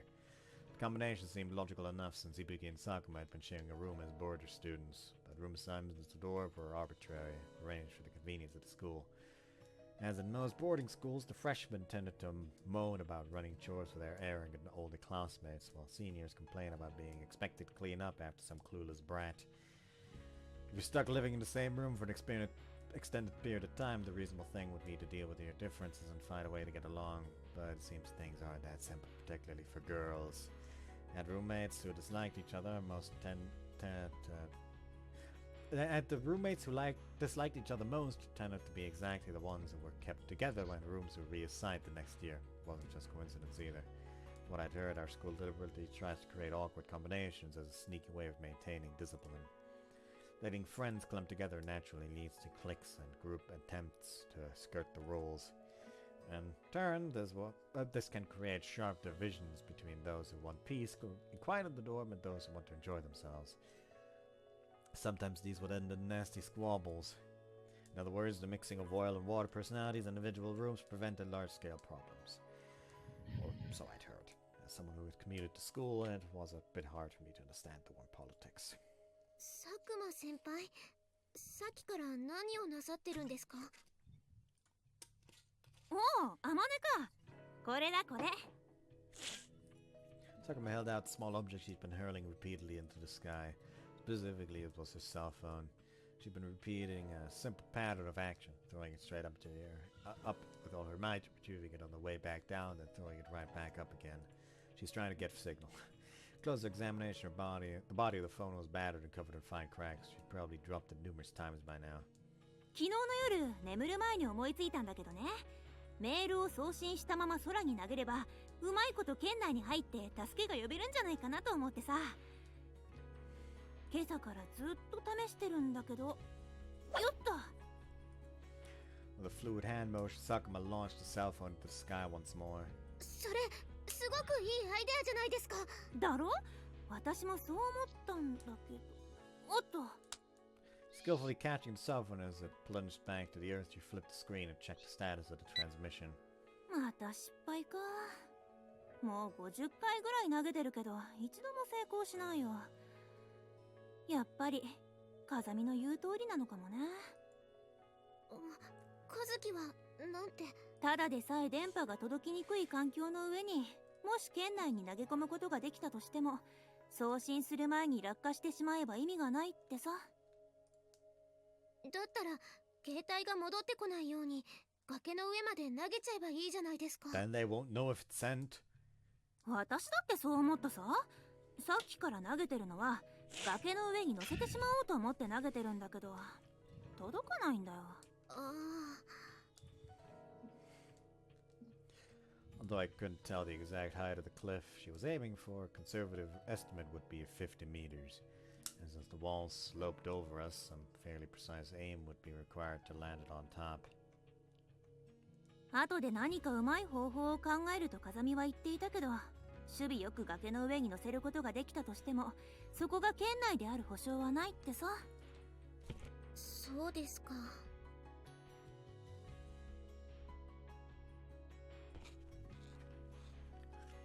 I had hit on the idea of making a crude sling out of town or something to throw the phone over the cliff, but it was true enough. There was no evidence we'd be accomplishing anything, even if it worked. If there wasn't any signal up there either, we'd end up throwing away a valuable potential means of communication for nothing. And yet Sakuma was keeping up at her task relentlessly, probably mostly for the sake of having something to do. Seemed to know full well it was essentially hopeless. それで、和樹を見かけませんでしたか？風見ならさっき大きなシャベルを抱えて森に入っていったよ。30分ぐらい前かな。ちょっと私、様子を見に行ってこようかと思います。気をつけた方がいいよ。さっき私も森に入ってみたんだけど、道なんてどこにもないし、周りは木ばっかりで目印がないからすぐに迷う。何か分かりやすい目印をつけながら行った方がいい。はい、わかりました。気をつけます。It had already been half an hour since Kazuki entered the forest, definitely way too long for a bathroom break. It was hard to imagine Kazumi Kazuki of all people making such a careless blunder, but there was a possibility she'd lost her bearings and wandered in the wrong direction. Cautiously made my way into the forest using a blade of a can opener to mark tree trunks with arrows as I went. Kazuki! I tried shouting her name, but there was no reply. Instead, the ground at my feet, the crushed vegetation made it clear that some of us had been in this area recently. The trails were indistinct, not that I could tell which belonged to Kazuki in the first place. When I glanced behind me, I found the route I'd trampled through the high grass was still very clear by comparison. Surprisingly, however, it was a meandering zigzag, probably the result of constantly winding my way around trees. Then I was walking perfectly straight, too. This is what makes the wilderness a truly terrifying place. I thought I had a pretty good sense of the dangers of wild mountains from books and comics. But I was actually experiencing one. I was quickly coming to realize how badly mistaken I'd been. I'd gone in believing that getting lost in the woods would genuinely work out for the best, so long as you reacted appropriately. That thought dissolved in mere minutes inside the jungle. In an environment utterly barren of any trace of other human beings, your sense of isolation quickly builds into anxiety. It becomes easy to rush into action based on unfounded optimistic assumptions. It's got to be this way. It's probably over here. Shying away from acknowledging the worst case scenario, running around on your intuition alone, you truly become hopelessly lost. You become truly and hopelessly lost. In time, your anxiety reaches a new stage. I must simply waste my energy wandering around in circles. And even worse, fears, but it's paralyzing. You're frozen where you stand, trapped with your own slowly escalating terror. And eventually the fear of death creeps up on you, breaking your courage and robbing you of reason. In the end, just such an outcome is entirely likely. Kazuki! どこにいるの? It had been 10 minutes since I entered the forest, and I could already feel myself trembling. I'd begun to sink into the first stage. Powerful anxiety of my own isolation. Screamed Kazuki's name for the second time, a little louder than before. どうしよう. Maybe it would be smarter to return for now while I still know the way back, and launch an organized search with someone else. But just as these thoughts were running through my head, I heard the rustling sound of someone stepping their way through the high grass a few paces behind me. My body went stiff with shock. I spun around to find that Kazuki had materialized out of nowhere, the usual vaguely sleepy expression on her face. 人の名前をあまり大きな声で叫ばないでもらえる? ファンに取り囲まれたら面倒じゃない。Kazuki! ええ、そう。風見和樹よ。サインが欲しいのなら、マネージャーを通して事務所に色紙を送ってちょうだい。何？色紙？いや、だからここであなたはアイドル気取りかって突っ込んでくれないとボケゾンってやつじゃない。あ、そうか。ごめん。いいわよ別に。それほど面白い冗談だとも思ってなかったし。和樹、どこに行ってたの？トイレよ。一人でゆっくり用を足すこともできないなんて、まさにアイドルのようだと思ったから口にした冗談だったのだけれど。トイレにしては遅いじゃない。30分も頑張ってたの？ついでだから食べられそうな草を摘んでいたのよ。ほら。Kazuki held out some small, unfamiliar vegetables. Seemed to be mature shoots of some leafy plants. 山菜でも生えていればと思って探してみたけれど、こんなものしか見つからなかったわ。何それ？食べられるの？草ソテツのわかめよ。一応生でも食べられるけど、おひたしとかにした方がいいわね。へえ、こんなの初めて見た。あんまり美味しそうじゃないけど。ろくな食べ物がないから、それらを餌にする野生動物も当然いない。鳥の声はするけど、その姿は見えない。熊に襲われる心配がないのはありがたいけれど、改めてひどい環境だと思い知ったわ。Don't make me remember that video. I think I talked about it before. The video where someone asked themselves the question, yes, which Persona character could tussle with a fucking bear?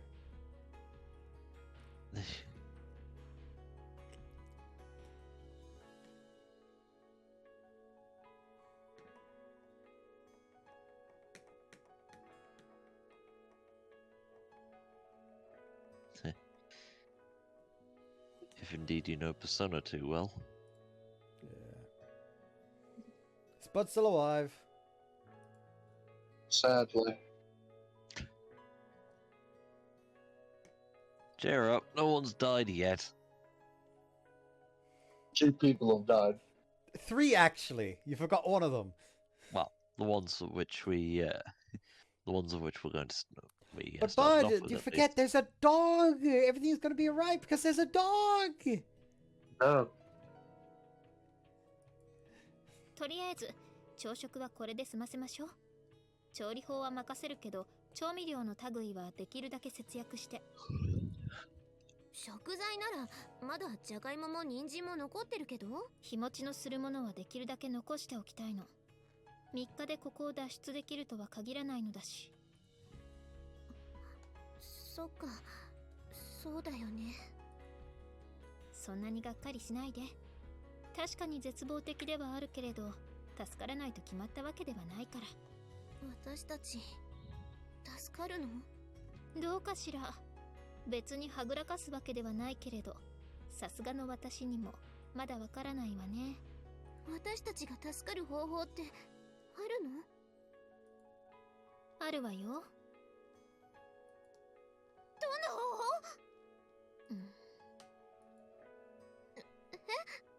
何？あるんでしょ？方法が。あるにはあるけれど、まだ無理。無理ってどういう意味？今の私たちでは実現不可能という意味よ。ごめん、私バカだから意味がわからない。今は無理ってどういうこと？時間が経てば。そういうこと。それに救助が来る可能性もまだ残っているし、今はただじっと耐えるしかないわ。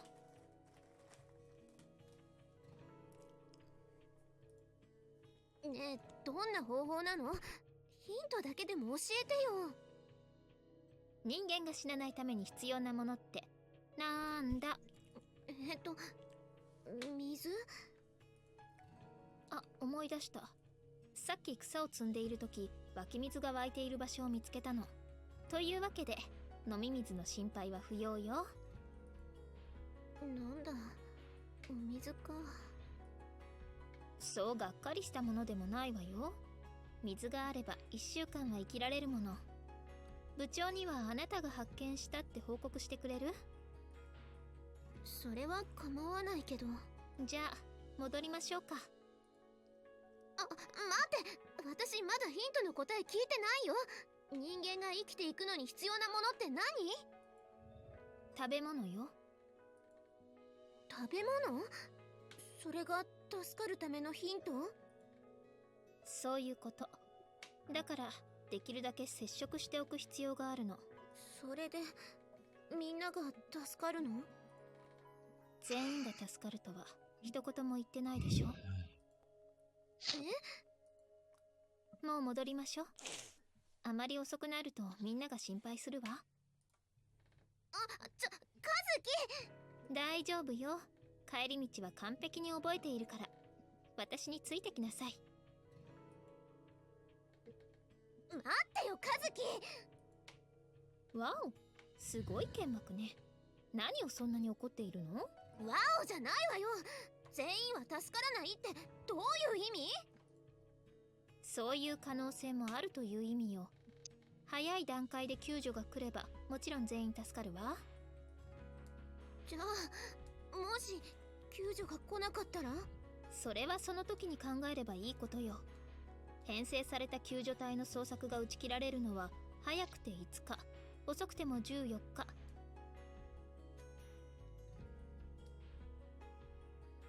It's just showing a corner this time, nothing more. Yeah. 1週間経っても救助が来なければその時に考えましょう。みんなで。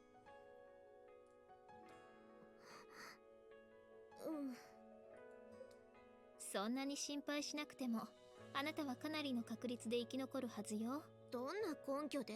そんなの決まっているでしょ。私のパートナーに選ばれたからよ。本気で言ってるの？それ。もちろん本気です。さて、質問は以上かしら？よろしい。では戻りましょう。もう勝手にずんずん行かないで。面倒な子ね。不安だから手をつないでほしいのならはっきりとそう言いなさいな。別にそういうわけじゃ。あらそう。じゃあいいのね。手をつながなくて。つなぐ。はい、お声が遠いのですが。つなぎます。手をつながせてください、和樹様。あら、いい子ね。いらっしゃい、あまねちゃん。もうこれからは勝手に一人で行動しないで。私心配したんだよ。あなたが私を？そりゃさ、私ごときがおこがましいとは思うけど。いえ、そういう意味ではなくて、むしろ私を心配してくれる人がいることに驚いたというか。でもそうね、ごめんなさい。そんな顔しないで。まるで母親に置いていかれた子供みたいな顔じゃない。大丈夫。あなたを置いてどこにも行きはしないから。We've been at it for 3 hours now. Would we have already been finished with the fucking forest if you were watching the anime? I think so. Yeah. In the VN, this will go on for a bit. I know. I'm not happy about it. 約束？ええ、約束するわ。 But I'm pretty sure the forest happens in 戻りましょう。 season 1, so fruits. And Yeah. so Fruit of Grisaia, which was just 12 episodes if I remember correctly. Yeah. So Took up most of the series. you can't exactly like take up like fucking 6 episodes, you know?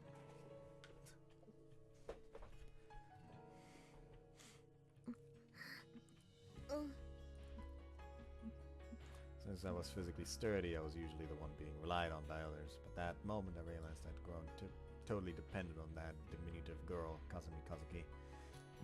I wasn't used to leaning on others like a crutch.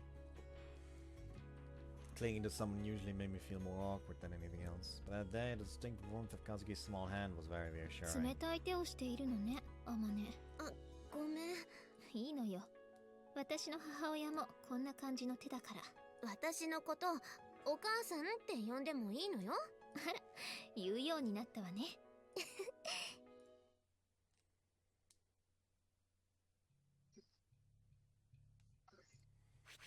状況セーブ。 Freedom. I'm gonna get the fuck out of here. I hope you guys enjoyed this one and see you next time. I'm in pain! More pain Bye. next week. I need more alcohol next week.